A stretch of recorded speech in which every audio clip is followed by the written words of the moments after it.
Bonjour, bienvenue dans le broadcast. Ah ouais, le big broadcast. Ouais. Et Jacqueline, tu me suces la bite. Ouais. En fait, c'est chiant à dire big broadcast. Viens, change de nom. Bonjour, vous êtes bien sur le Big Broadcast. Aujourd'hui, nous sommes avec Clara Ivar, c'est ça, j'ai bien prononcé. Clara, tu es réalisatrice de documentaires. Oui. T'avais pas envie que je dise ça? Non. Okay. En fait, je suis actuellement étudiante en écriture et réalisation documentaire. Et oui, l'objectif, c'est de devenir réalisatrice, mais ça rejoint des discussions que j'ai souvent eues de se sentir suffisamment légitime pour le dire. Et je pense que j'en suis pas encore à ce stade-là, même si j'ai déjà réalisé des choses et que j'ai des projets en développement. Mais pour autant, voilà, j'ai du mal à me dire réalisatrice de documentaire. Ouais, c'est pour ça que je te présente comme ça. Oui. C'est pour que tu arrives à te le dire. Ouais. Et du coup, tu habites à Marseille. Je ne me souviens plus le nom de ton école. Je suis à l'université Aix-Marseille. Ouais. Voilà. Et j'ai emménagé à Marseille il y a 2 mois pour reprendre mes études. Parce que c'est des études qui n'étaient pas en lien avec mon parcours d'avant. Et j'ai bifurqué vers ce domaine-là parce que mon parcours de vie a fait que je me suis orientée vers ça. Mais à la base, je ne viens pas du tout du documentaire. Et ça a été un peu la conséquence d'une longue remise en question et de longs questionnements sur moi et quelles étaient mes envies. Et rejoindre un secteur qui peut être aussi vu comme précaire ou un secteur qui n'est pas forcément sécurisant pour beaucoup de gens.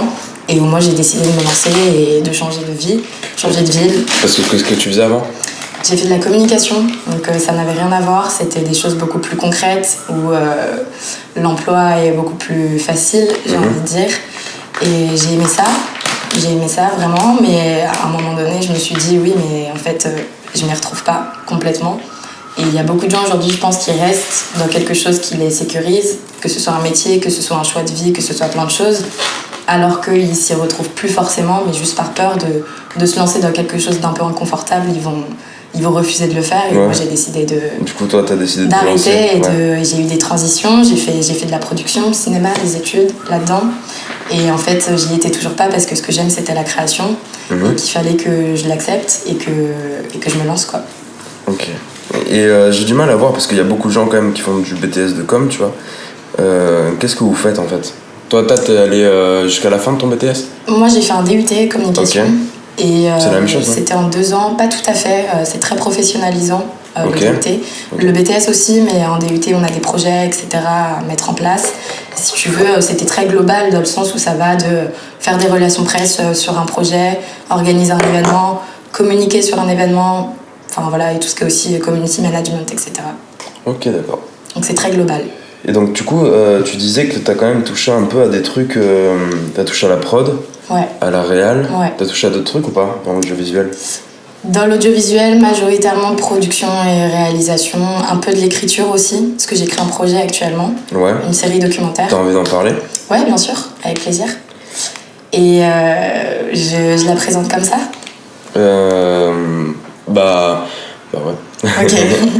En fait, c'est une série documentaire en 4 épisodes et qui porte sur comment l'art aide les villes d'après-crise à renaître et principalement sur les villes de Détroit et de Roubaix, qui sont des villes aujourd'hui qui sont très mal considérées dans le monde entier, qui sont des villes qui ont vécu de grosses crises.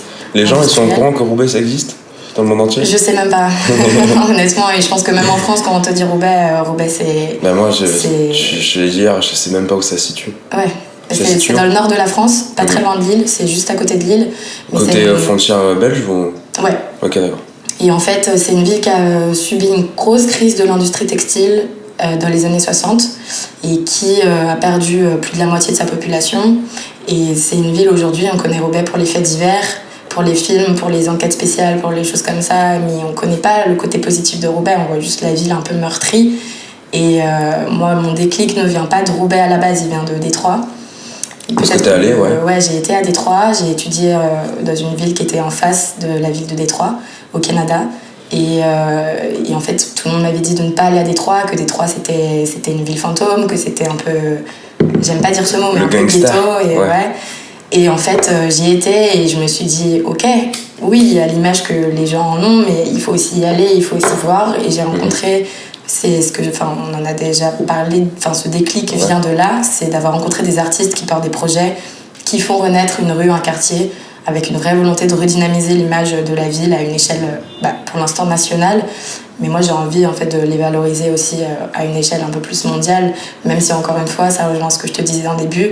J'ai du mal à me considérer comme réalisatrice, vraiment, et j'ai du mal à estimer qu'à mon statut, qui est encore ce qu'il est, je peux vraiment changer les choses à mon échelle. Bien sûr que c'est, je pense, pour beaucoup de gens notre objectif, mais des fois, on doit se rendre compte aussi qu'on est ce qu'on est, et à notre niveau, et à notre échelle. Et moi, en fait, pour ce documentaire-là, j'ai envie de dépasser ça, et je pense qu'il y a aussi un lien très personnel. Ouais, donc tu apportes beaucoup de toi, et c'est plus un truc de développer aussi. Ouais, c'est ça, mais tu sais, je pense que quand tu fais du documentaire, t'as un peu ce truc-là de ton premier documentaire, tout le monde te dit tout le temps, ok, ton premier, ça va être un truc qui sort de toi, qui vient de toi, ça va y avoir un lien avec ton vécu, va y avoir quelque chose de fort, quoi. Et moi, j'ai eu du mal à y mettre des connexions là-dedans. Et en fait, je l'ai trouvé, ma connexion, parce que ce que je cherche à faire avec ce documentaire, c'est revaloriser des villes qui ne le sont pas et briser un peu les stéréotypes qui circulent autour de ces villes que moi j'ai vu, bien sûr que je les ai vus, je suis pas en train d'en faire un pays de bisounours du tout, mais juste j'ai vu aussi une autre facette de ces villes et une facette qui est surtout alimentée et valorisée par des artistes, et c'est de ça dont je veux parler. Et en fait, ouais, c'est l'idée de briser les stéréotypes et d'aller au-delà de l'image et de l'apparence. Et moi, j'ai grandi j'ai été élevée par un couple homosexuel, tu vois, typiquement. Okay. Et je sais que j'ai toute ma vie fait face à ce truc-là de si t'as été élevée par deux femmes, il va te manquer ça, ou t'auras pas ça. Ou peut-être que toi-même, tu vas finir par aller avec une femme. Ouais. Tu vois, tous ces trucs-là, tous ces stéréotypes un peu à la con qu'on peut avoir, d'autant plus quand t'es en primaire, au collège. Donc en fait, ce que t'essaies, c'est de casser, pas celui-là en particulier, mais les stéréotypes. Non, là en fait, je te fais le lien. Moi, j'ai trouvé d'où ça venait.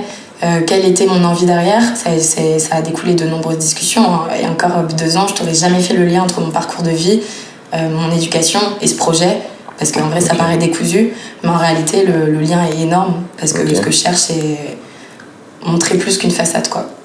Vraiment. Et c'est peut-être naïf, c'est peut-être jeune, mais en tout cas j'ai envie d'essayer de le faire à mon échelle et de le faire bien, quoi. Alors j'ai plusieurs questions. Bon, déjà, est-ce que t'as vu 8 Miles ou pas? Le film avec Bien sûr, Eminem, ouais. Qu'est-ce que t'en penses? Je pense que moi, je suis dans l'actualité, je suis dans le Détroit d'aujourd'hui.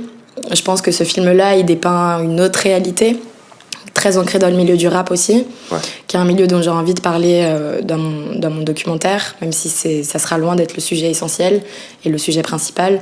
Je pense que c'est de la fiction déjà, donc c'est très dur de comparer avec le documentaire. Non, mais c'est pas comparer, c'est juste ça. Qu'est-ce que t'en as pensé? Mais j'ai aimé ce film, j'ai aimé parce que j'aime beaucoup Eminem, et parce qu'au-delà de ça, je trouve que son histoire est retransmise d'une façon, je pense, un peu sublimée, parce que c'est du cinéma, donc évidemment que ça l'est, mais... Mais il joue dedans et est-ce qu'il a écrit un peu? Je sais pas s'il a écrit dessus. Je pense qu'il a contribué, parce que c'est quand même un film sur son histoire, donc oui, je pense qu'il y a largement contribué.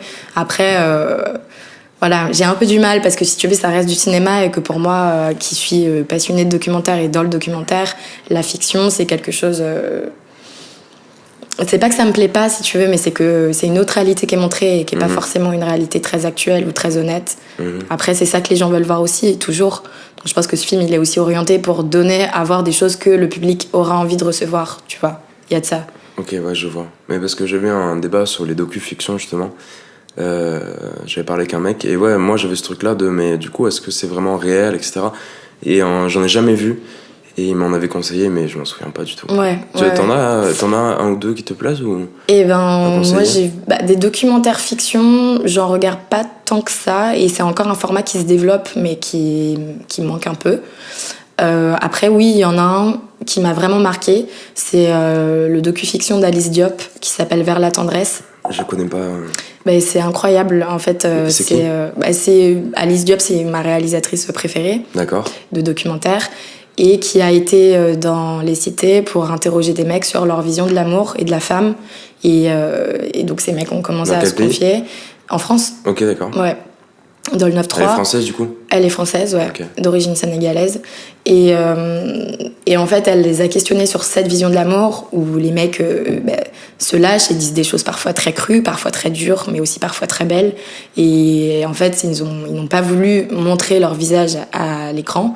Et ce qui a fait elle en a fait un docu-fiction. Elle a gardé leur voix, elle a gardé leurs propos, mais elle les a mis sur des images de fiction, de D'accord. mecs qu'elle est allée filmer dans la rue, un peu random, qui étaient OK pour être filmés, mais voilà. Et elle leur a associé les propos qu'elle avait enregistrés avant, quoi. Ah, donc c'est quand même pas sublimé, c'est quand même réel, quoi. Ouais, c'est quand même réel. Mais voilà. Ok. Et j'avais une autre question. Quand tu dis des artistes qui arrivent à dynamiser après une crise, donc je sais que hier tu m'avais parlé de graffeurs. Ouais. Quel autre type d'artiste T'as du street art. Enfin, le street art se développe énormément dans ces villes parce que c'est ce qui rhabille les murs. Ouais. Et que c'est des villes où parfois tu te balades et t'es dans des quartiers entiers où il n'y a rien. Aujourd'hui à Roubaix, t'as des maisons qui se vendent pour 1-2 euros. Juste le contrat, c'est il faut les rénover et il faut rester dedans au minimum 10 ans. Je crois qu'il y a un truc comme ça. Ok. Ça veut pas rien dire, tu vois. Ouais. Détroit, c'est pareil. Le centre-ville de Détroit, il y a encore 10 ans, ça coûtait rien d'y vivre, tu vois. Maintenant, t'as plein de gens qui se sont retrouvés expulsés de chez eux et qui se retrouvent à vivre en banlieue de Détroit. Parce qu'aujourd'hui, le centre de Détroit est devenu un mini New York un peu, tu vois. T'as des Starbucks tous les 100 mètres, t'as des bureaux partout, t'as des grandes tours, t'as tout ça, quoi. Alors que la réalité, elle est loin d'être celle que tu vois dans le centre. D'accord. Et je pense à un projet en particulier qui s'appelle The Heidelberg Project à Détroit. Et en fait, c'est un artiste qui a décidé de travailler dans une seule rue, en banlieue du centre-ville.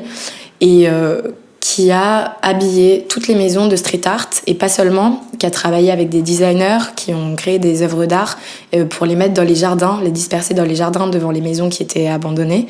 Et en fait, et aujourd'hui, c'est une rue qui est très touristique à Détroit. C'est ça, Et, ouais. et je suis pas dans ce truc-là de tant que ça attire les touristes, c'est cool. Mais c'est en c'est tous le les but cas, un peu, en tout cas. c'est Ouais. c'est une première démarche, et si ça peut revaloriser un petit peu, et encore une fois à son échelle, Qu'on s'y intéresse je trouve un peu ça plus à génial. ce genre de quartier, quoi. Voilà, c'est ça. Et que tout ne se passe pas dans le centre, tu vois. Encore une fois, on rejoint ce truc-là de pas se baser que sur l'apparence ou que sur ce que tu vas voir en premier lieu. Non, à aller chercher un peu plus loin. Et ça, c'est aussi lié avec... je pense qu'aujourd'hui, les gens ont envie de ça, ont envie de se mesurer à d'autres choses et de creuser plus. Et c'est aussi pour ça que je pense que tout ce qu'on appelle culture underground, c'est quelque chose qui attire de plus en plus les gens, tu vois, parce que ça les confronte à d'autres réalités. Et je pense que les gens, de plus en plus, et les jeunes surtout, ont envie de voir au-dessus, voir ailleurs, voir plus loin, voir creuser, quoi. Parce que ça ne nous suffit plus. On est dans un monde qui est un peu incertain et très très compliqué. Et je pense que c'est un peu un échappatoire, tu vois, d'aller vers des choses différentes, des choses alternatives, des choses qui nous montrent qu'il n'y a pas que la réalité de là maintenant, tu vois. Il y a d'autres D'accord, choses. ouais. Et je pense que le documentaire aussi, tu vois, c'est quelque chose qui va se développer dans les prochaines années.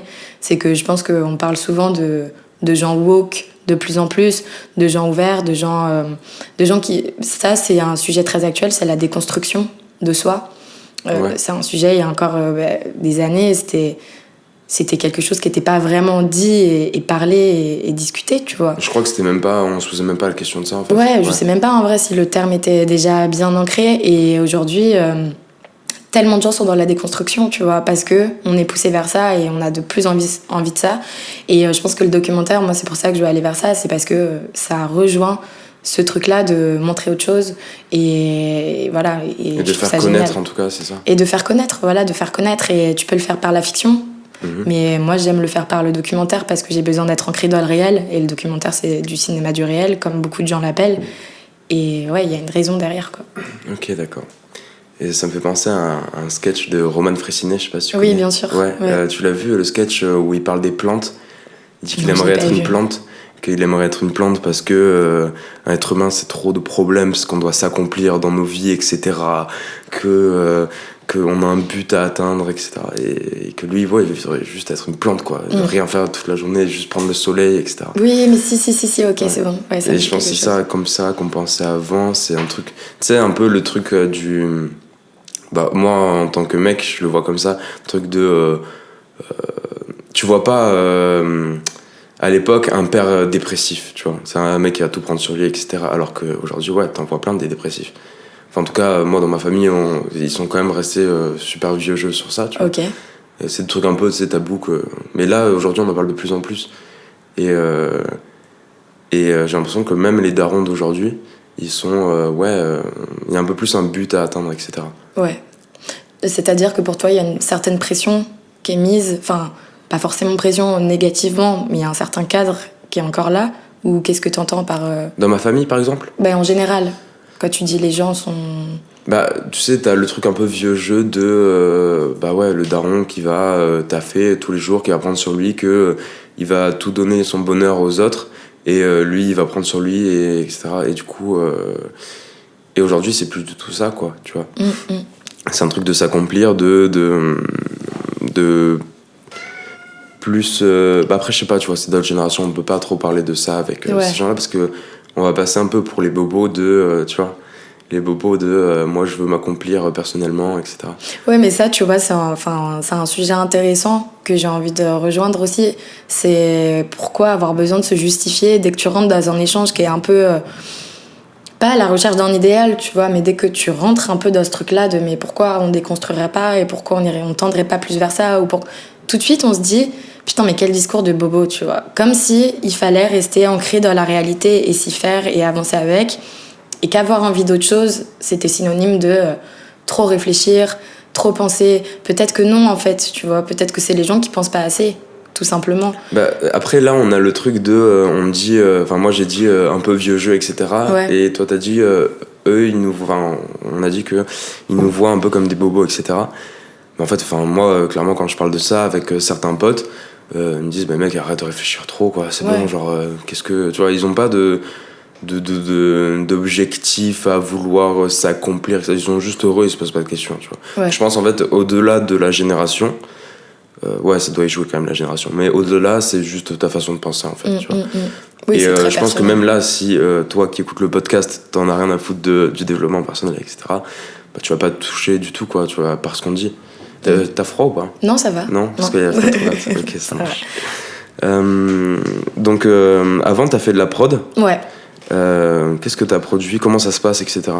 La production, si tu veux, c'est un domaine où tu apprends à trouver des financements pour un projet, majoritairement pour un film, parce que moi j'étais dans la production cinéma. Et donc comment financer un projet, à qui demander de l'argent, comment établir un dossier qui te permette de financer ton film. Donc c'est très ancré là-dedans. Il y a aussi tout l'aspect juridique du droit. Ou quels sont les droits d'auteur, comment, jusqu'à quand, combien ça coûte, tu vois, tous ces questionnements-là. Et moi, ça m'a plu parce qu'aujourd'hui, dans le cadre du développement de ma série documentaire, ça va t'aider, ça va m'aider à fond, même c'est à mon tour de trouver un producteur, tu vois. Mais t'as déjà trouvé le budget, en tout cas? J'ai une partie du budget, ouais. Une partie? Ouais. Ok, d'accord, parce que t'as gagné un concours, c'est ça? Ouais. Je me souviens plus exactement de l'histoire. C'est le programme Alpha. Okay. En fait, moi j'ai fait un service civique quand j'ai pris une année de césure pour me remettre en question et savoir un peu plus vers où je voulais aller. Et le service civique m'a permis d'accéder, et ça c'est important je pense d'en parler parce que c'est un super programme. Ça m'a permis de candidater à un truc qui s'appelle l'Institut de l'engagement et qui en fait, si t'es bénévole, si t'as fait un service civique, si tu peux y candidater. Et donc, tu remplis un dossier, tu passes un oral, et si tu es sélectionné, tu fais partie, je crois qu'on est 100 lauréats par an dans toute la France. Okay. Et en fait, ces 100 lauréats, on te propose 3 séminaires par an, on te propose un accompagnement où tu as quelqu'un qui t'aide sur ton projet, qui te donne envie d'y croire, qui te donne du réseau, Enfin, tu vois, c'est assez énorme comme truc. Et via cet institut où j'ai été reçue et admise, j'ai pu candidater à un programme qui s'appelle le programme Alpha, qui a été fondé par Jean-Baptiste Rudel. Et en fait, c'est un programme qui encourage les jeunes femmes entrepreneurs de moins de 26 ans qui ont un projet fort, humain. Et en fait, on est 5 lauréates par an. Et donc là, tu vois, je suis allée à Paris passer le concours il y a 1 mois et demi. Et j'ai appris il n'y a pas très longtemps que du coup, j'avais été sélectionnée. Et j'ai gagné 48 000 € pour mon documentaire, ce qui n'est pas négligeable. Ouais. Et voilà. Donc c'est très encourageant, ça te donne envie d'avoir un peu plus confiance en ton projet et surtout un peu plus confiance en toi parce que... Ça devient vraiment réel, Ouais, ça devient vraiment réel et je pense que quand t'es dans ce milieu-là, le milieu du cinéma, c'est un milieu où si t'es trop dans la remise en question et si t'es trop dans ce manque de... Enfin, si tu te sens trop illégitime, ça va être très compliqué, tu vois. Et donc d'où le fameux syndrome de l'imposteur. Ouais. Où, tu fais face à ce truc-là de t'assumer et d'accepter que tu vas en chier, en fait, tout simplement. Et accepter que ça va pas être simple du tout. Mais juste, en fait, genre, remets tout en question, questionne-toi, pose-toi des questions, mais autant que tu veux, mais juste ne perds jamais de vue que t'es là où tu veux être et t'es là où tu veux aller, et du coup, par contre, garde la tête haute et continue, quoi. Mais est-ce que le syndrome de l'imposteur, ce serait pas genre juste avoir peur de prendre la grosse tête, tu vois? Je pense que c'est complètement décousu de ça. Ah ouais? Ouais, moi je le perçois pas du tout comme ça en fait. En gros, pour moi, c'est plus que. Et encore une fois, il y a beaucoup de gens qui ne l'ont pas, qui ne l'auront jamais, et il y a aussi beaucoup de gens qui l'ont, ce fameux syndrome, et on n'en parle peut-être pas assez. Mais pour moi, c'est plus ce truc-là où, malgré les réussites, tu vas toujours en vouloir plus. Et même les réussites ne vont pas forcément te permettre d'avoir complètement confiance en ce que t'es et ce que t'as envie de renvoyer.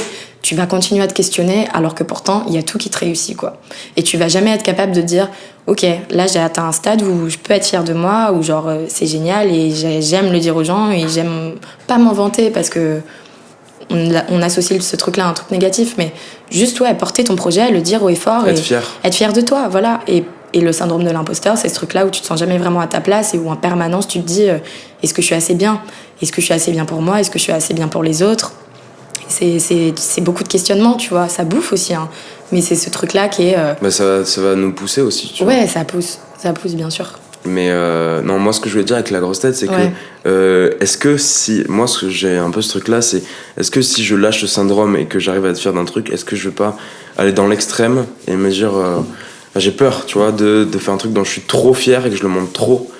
Et du coup, je pense que c'est un truc un peu par défaut de vouloir se rassurer sur ça. Je pense qu'il y a le montrer trop et le montrer bien. J'entends à fond ce que tu me dis et ça résonne aussi, hein, pour moi, mais je pense que tu peux prendre la grosse tête à un moment donné de ta vie, c'est pas très grave, tu vois, ça arrive. Mais en fait, face à ça, t'as deux choses qui se passent. Soit tu prends la grosse tête et du coup... tu calcules même plus les autres et t'es juste dans ton truc, et là ça devient un peu négatif parce que du coup t'es incapable, tu sais même plus prendre du recul sur toi parce que t'es très autofocus. Et il y a aussi prendre la grosse tête, et ça c'est juste apprendre à se remercier soi en fait. Et j'aurais envie de te dire, c'est pour ça que je le dis, il y a le faire bien, c'est prendre la grosse tête, ouais, mais genre juste assumer ton truc sans forcément t'en vanter de ouf. Enfin tu vois, pour moi il y a plein de subtilités dans ce terme là, et c'est pas tout l'un ou tout l'autre.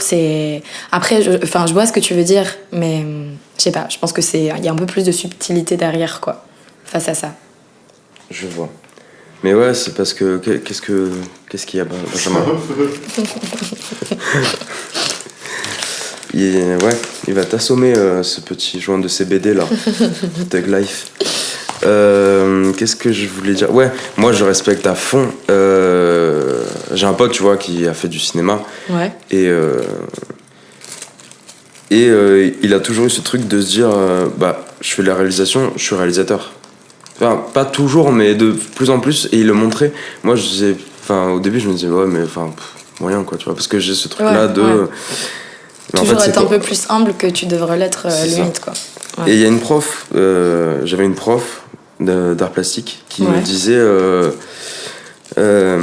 disait non, mais dans tous les cas, si t'es payé si tu fais un truc pour quelqu'un, sois payé. Et sois payé la norme. Fais pas de prix, fais pas c'est gratuit parce que c'est pas bien, parce que non, il faut que déjà t'imposes ça, et comme ça et moi je le fais de plus en plus, mais j'ai quand même du mal, tu vois.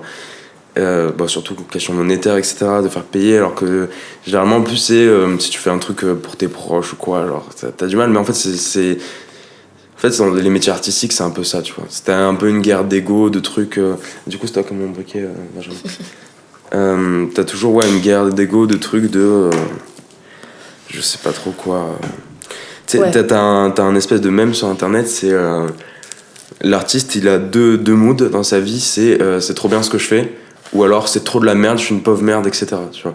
Et moi j'ai vachement ce truc là, et j'ai pas l'entre-deux, j'ai l'impression. Ok, mais je pense que l'entre-deux tu l'as petit à petit, tu vois. Et concrètement là, quand tu parlais du fait d'être rémunéré, bien sûr que c'est important. En revanche, je pense que quand tu débutes, pour te sentir suffisamment légitime d'être rémunéré, t'as aussi besoin de passer par des choses non rémunérées.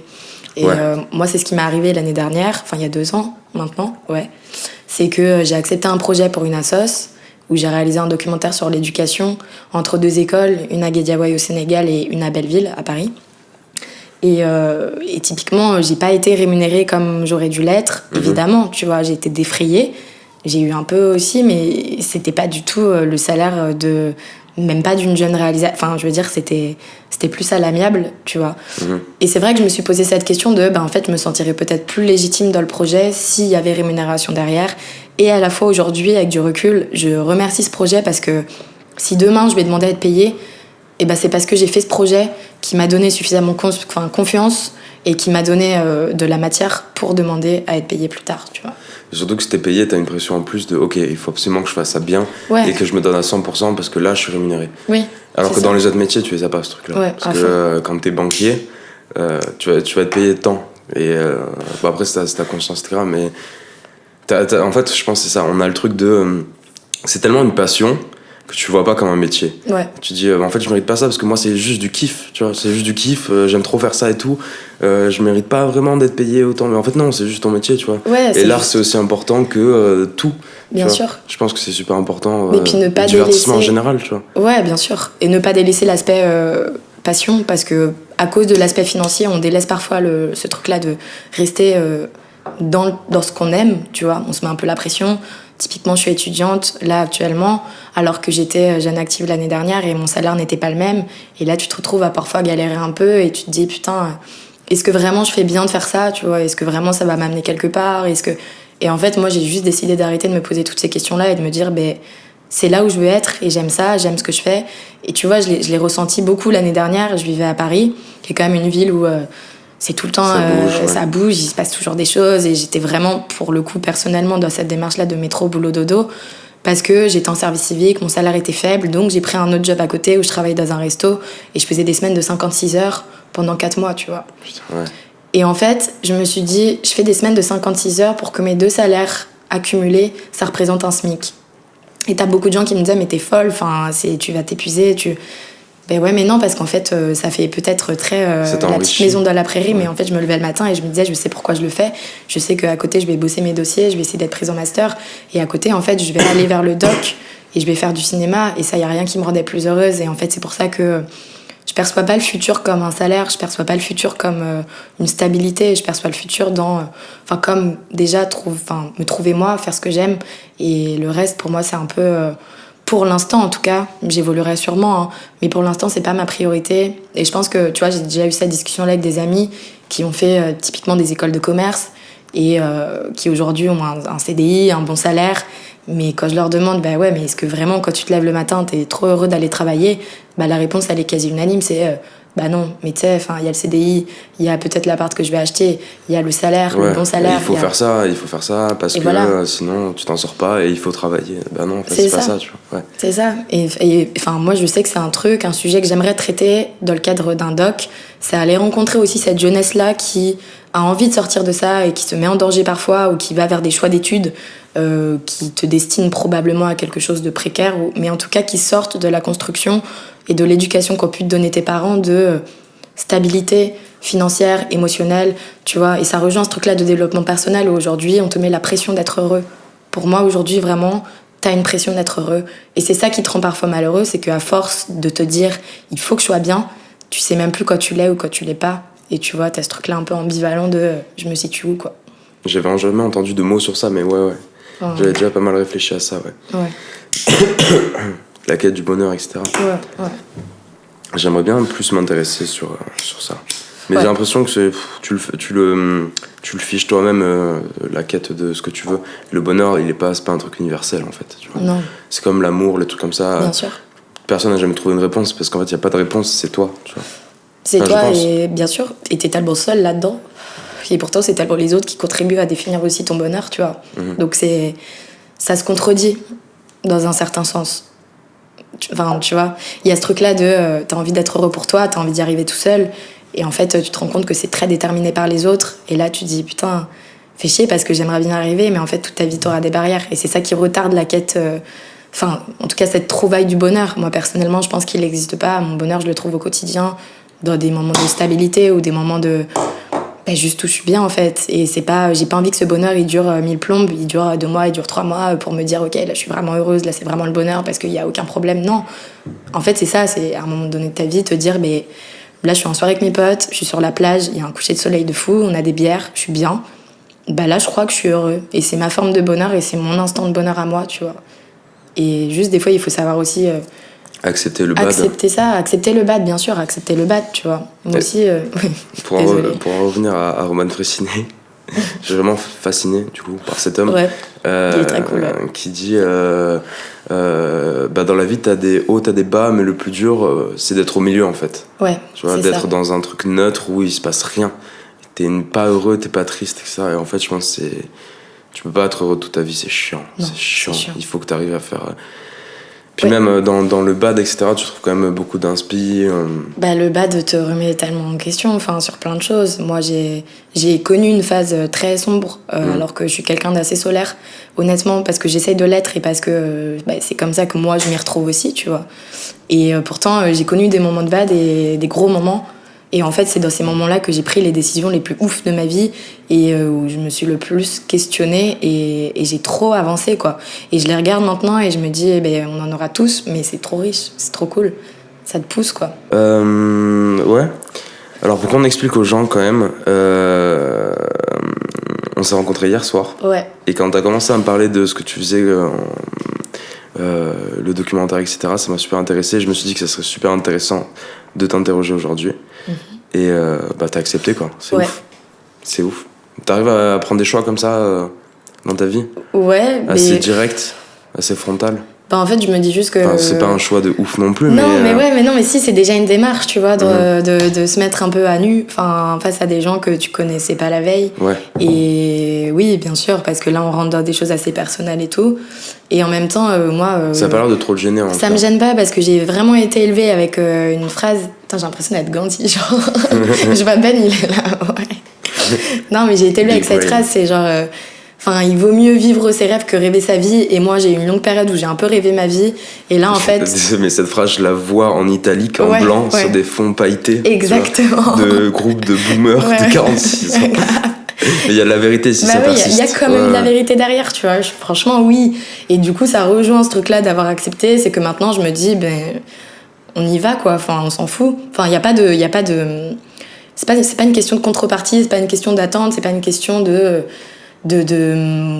Même j'y trouve pas de pression ou quoi que ce soit, parce que juste je prends le truc comme un échange et à partir de là je me dis en quoi il pourrait y avoir une pression, en quoi ça pourrait être compliqué, parce que non, juste c'est de l'échange et c'est humain et c'est trop bon d'échanger, tu vois. Il y a un truc derrière qui est trop fort, qui est trop riche, et il faut pas illégitimiser ça, parce que t'as des gens qui ont envie d'échanger avec moi, c'est ça que je trouve beau dans ton podcast, en tout cas, et c'est aussi pour ça que j'ai accepté de répondre.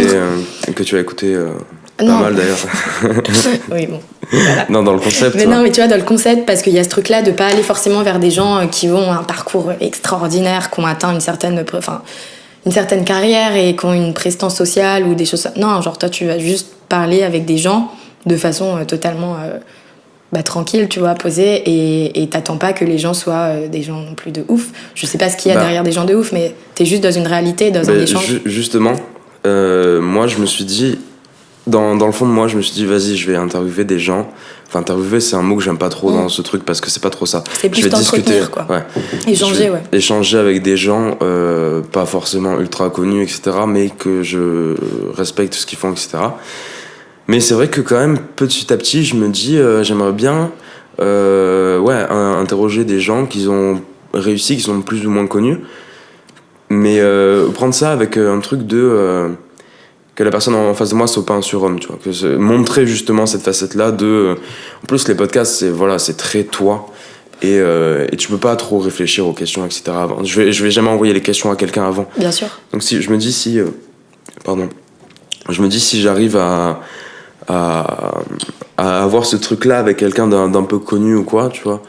Commencer petit, je vais pas interviewer Joe Star demain, tu vois. Oui, mais pour moi, ça rejoint ce truc-là actuel de ton podcast, c'est que même si tu vas interroger des gens connus, avant tout, tu vas te questionner sur quel a été leur parcours pour devenir ce qu'ils sont aujourd'hui. Mais même pas forcément sur... Je sais pas si c'est intéressant de peut-être un peu une partie sur le parcours, mais le parcours, tout le monde l'a déjà vu. J'aimerais apporter le truc de... On va juste parler de hier t'as acheté une poussette pour ton fils, ouais, et du coup tu vois, oui, parler de la vie de tous les jours et vie. montrer que en fait c'est des vraies personnes. Et moi j'avais vachement ce truc là un peu plus jeune d'idolâtrer de ouf, mais même aujourd'hui tu vois, il y a des gens que je croise dans la rue, je vais être comme un fou. Et j'ai croisé 2-3 personnes un peu connues, etc. Et au bout d'un moment, je me suis dit, vas-y, je peux plus faire de photos, en fait. Je peux plus faire de photos, de dire... Du coup, je suis dans un truc où je dis, je vais juste voir le mec, je fais, excuse-moi, je te dérange 3 secondes. J'aime vraiment beaucoup ce que tu fais, continue, parce que ça m'a apporté ça, ou machin. Et vas-y, c'est cool, bonne journée, mec, tu vois.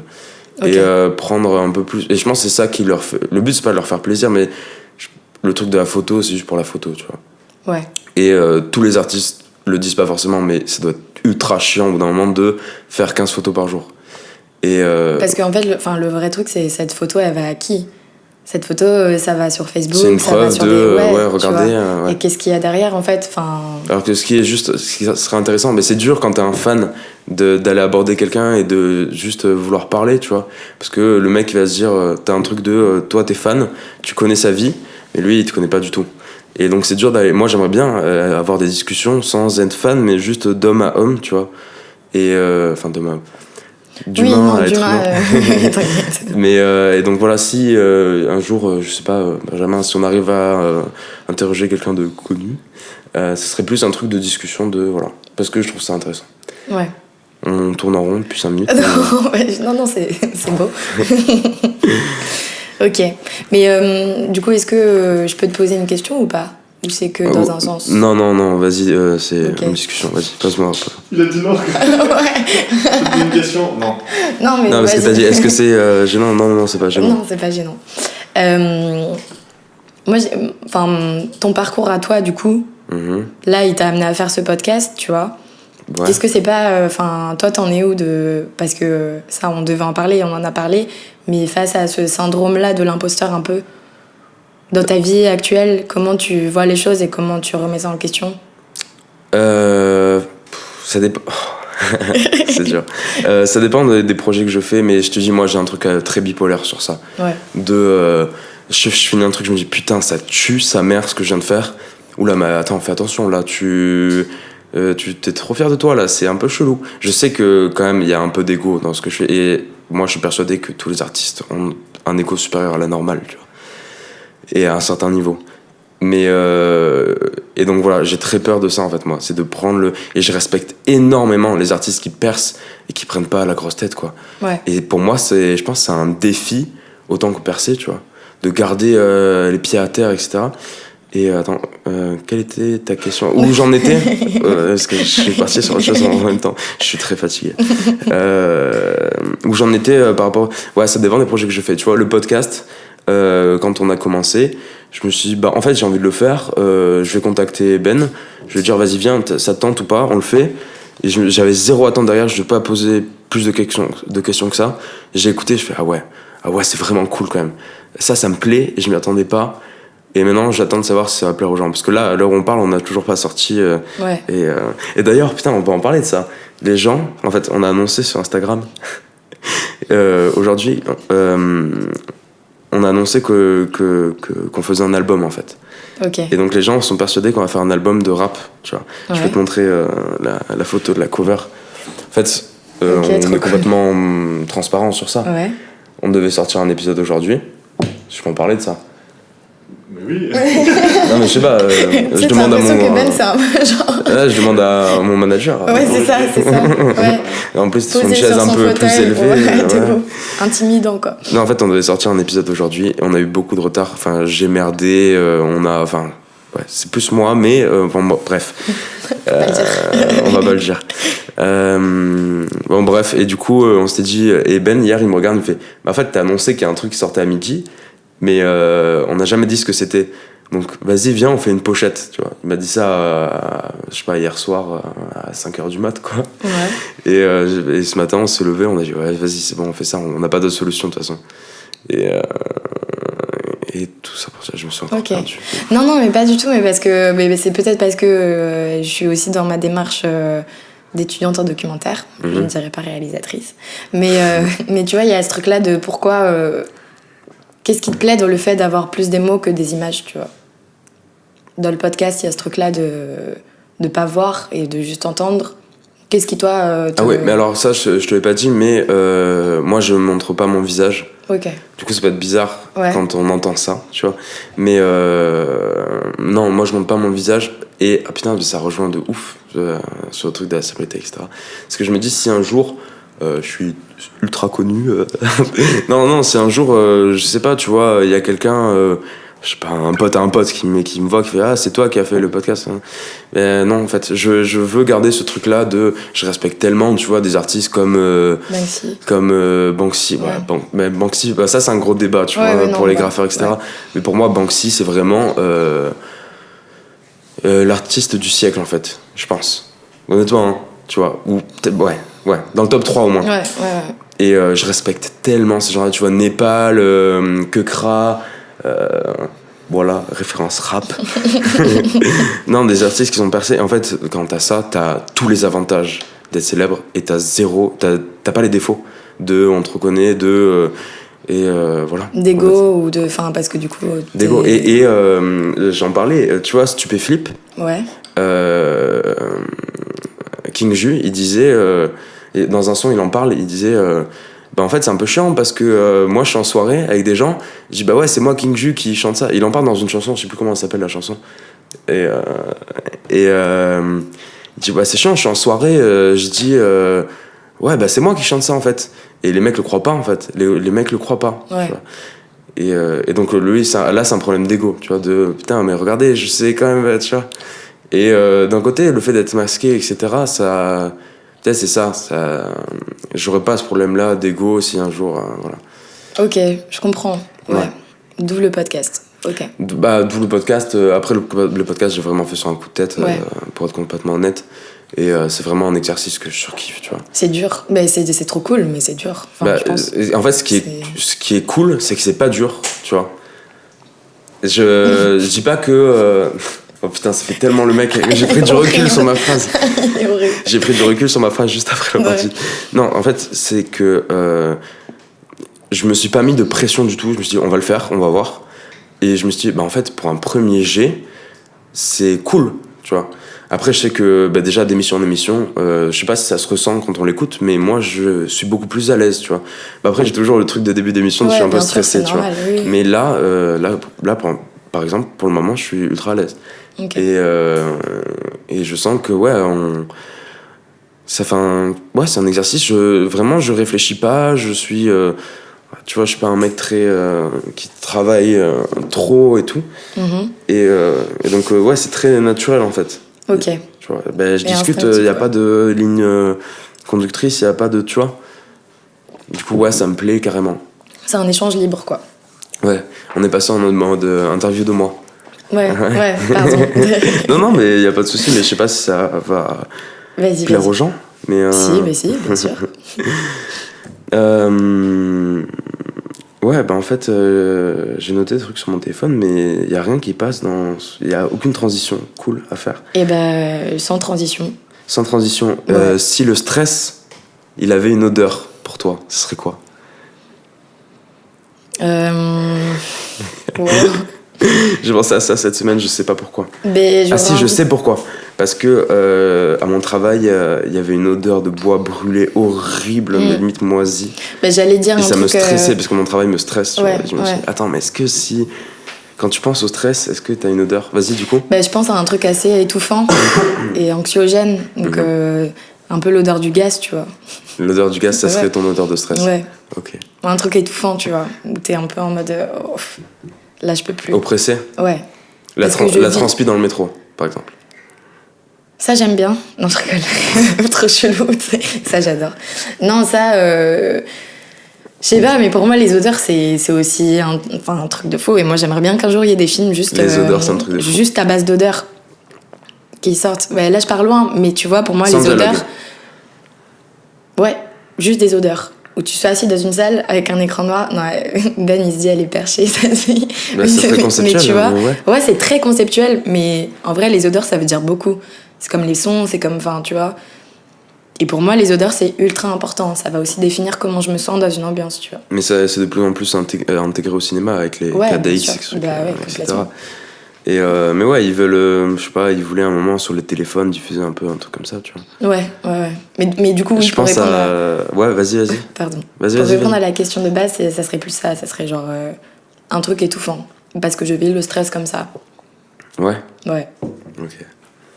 Et t'as des gens qui vont le vivre comme une bonne énergie, comme un truc stimulant, tu vois. Il y a stress positif, stress négatif. Moi, je le vois. Bah, moi, le stress, c'est le stress, y a pas de. Tu vois. Ouais. Je stresse, et. Y a T'arrives pas de- à l'utiliser en force. Non, je me dis dans tous les cas, bah, si je stresse, c'est que. C'est que j'ai des raisons de stresser, Ouais. et je vais donner ce que je peux, tu vois. Je vais Ouais. pas. Si tu commences à te dire, oula, faut que je fasse le meilleur de moi-même, etc., tu vas encore plus stresser. Bah, ok, j'ai ce stress-là, et on va voir, tu vois. Ok. Je sais pas. Non, ouais, ok. Qu'est-ce que t'écoutes un peu comme musique en ce moment? J'ai des goûts hyper hétérogènes. Vraiment. Ah ouais? Ouais. C'est-à-dire? J'ai pas. Enfin, tu vois, c'est une question que j'aime pas forcément. Non, mais ça va, tu vois. Mais c'est que vraiment, je peux passer de gros RB des années 90-2000 et juste après, je vais écouter du Brel, mais sans transition. Hein. Vraiment, je vais enchaîner les deux sons. Enfin, je suis pas quelqu'un qui suis attaché à une sorte de musique. Comme tout le monde aujourd'hui, en vrai. Ouais, peut-être. Est-ce que tu te souviens, à l'époque, quand Ouais. on disait t'aimes quoi comme musique, c'était moi j'aime le rap, moi. Et là, Oui. non, mais moi j'écoute de tout. Ouais. Et tout le monde écoute de Ouais, tout.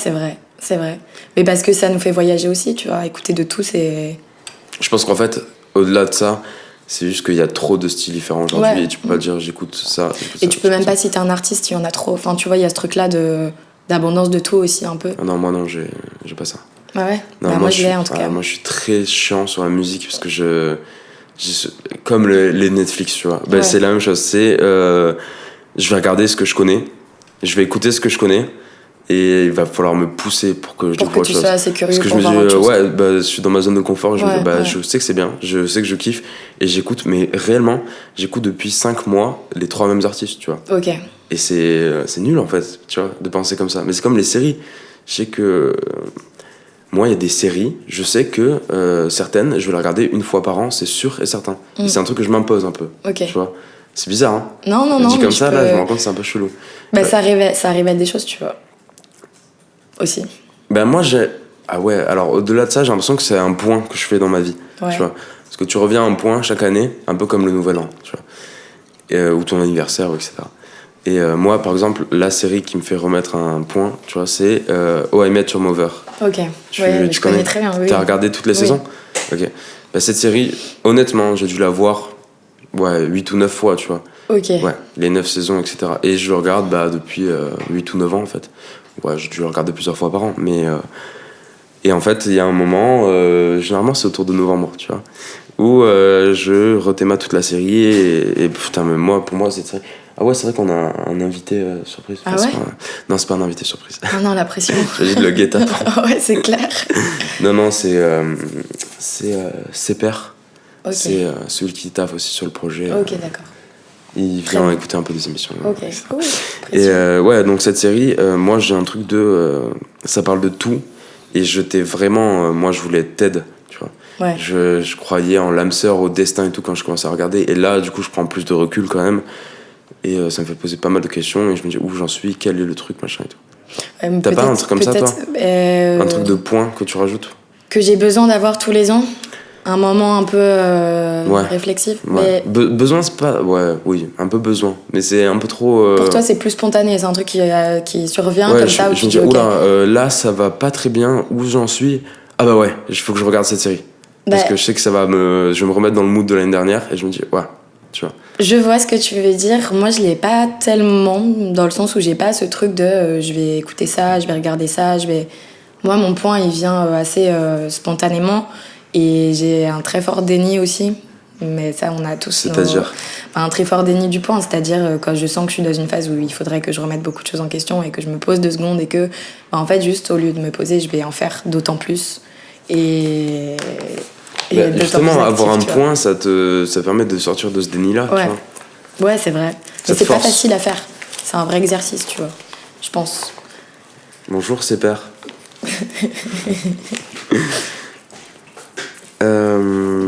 Ouais, ok, donc t'as pas de trucs comme ça, toi? Pas tant que ça. Genre, c'est des trucs qui surviennent assez spontanément et je pense que je les évite un peu. Et en fait, avec du recul, tu pourrais te dire, bon, bah, du coup, ça veut dire qu'il n'y a pas eu vraiment de remise en question ou c'est un peu triste, tu vois, d'être dans ce déni-là. Mais je pense qu'en fait, le déni s'évacue par des épisodes d'un peu choc, tu vois, de vie, des moments où, avec du recul, je me dis, bah, en fait, je suis passée au-delà de ce déni sans forcément le conscientiser, tu vois, juste de façon naturelle, quoi. Ok. Ok, Juste ouais, je ça. vois ce que tu veux dire. Mais ça, c'est vraiment une question d'avoir du recul et de regarder les choses après et te dire, ok, il y a eu du chemin, quoi. Ok, ça Ouais. marche. Donc on parlait des moments de point dans nos vies. C'est fou parce qu'en vrai, t'es la personne que je connais le moins et je sais pas si c'est le fait d'avoir fait plusieurs épisodes, mais ça passe vraiment bien, quoi. Et Ok. fallait que je le précise, fallait que je, Non, je c'est cool. l'extériorise. Ouais, c'est cool. Carrément. Alors j'ai noté un truc, mes genoux craquent. Voilà. Ok. Mes genoux craquent, mais c'est un truc de fou, c'est le truc de 45 ans.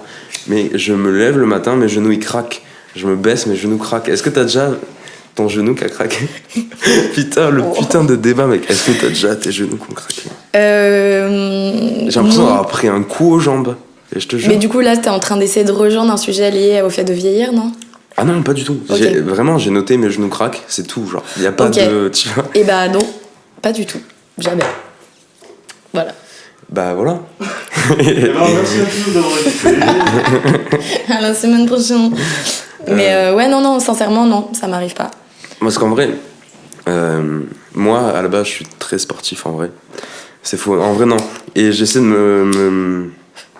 me conforter dans l'idée que je marche beaucoup. J'ai capté qu'au travail, je marchais 10 km par jour, tu vois. Et j'ai voulu tenir ça tous les jours, tout le temps. Et même le week-end, etc. Et du coup, je marche beaucoup. Toi aussi, t'es une fille qui marche beaucoup, Ouais, tu m'as dit. ouais. Tu prends pas le métro, etc. Non. Et donc, j'essaie de me conforter dans l'idée que ça fait du sport, en fait. Sauf que pas du tout. Parce que la dernière fois, j'ai couru et vraiment, au bout de 100 mètres, j'étais en mode. Tu vois? Mais je pense que ça, c'est un rapport à ton corps aussi. Tu vois. Enfin, il y a ce truc-là de marcher, ça fait. Enfin, moi, je sais que. Il y a des années, j'ai des potes qui sont aussi un peu dans ce délire-là de rando, aller marcher. Rando, non, je suis pas encore à ce niveau-là, mais ouais. Ouais, mais moi je kiffe ça, tu vois. Et typiquement, c'est un truc où quand j'ai la tête pleine, les gens vont me dire, mes potes, j'en sais rien, va marcher là, va marcher 1 heure. Ouais. Il y a encore 2 ans, je voyais pas l'intérêt, tu vois. Perds-toi, non, genre, perds-toi je vais dans fumer des 15 rues que tu connais clopes, pas, je ouais. vais, tu vois, j'étais Et maintenant, je le fais. Et je marche. Et en vrai, ouais, ça fait du bien parce que c'est là que tu te vides et que ta tête se vide et que t'es juste ancré dans le moment de je marche et c'est tout et il n'y a pas d'autres questions. Genre, et je pense que Avec ou sans les écouteurs?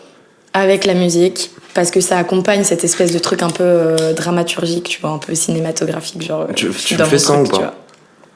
Je le fais pas sans. Des fois, je me force à le Parce- faire sans. Ben ouais, ça dépend des périodes, enfin des phases, mais je pense que quand t'es dans un truc un peu compliqué où t'es pas forcément bien, t'as besoin de musique parce que c'est aussi ce qui te ferme de la réalité.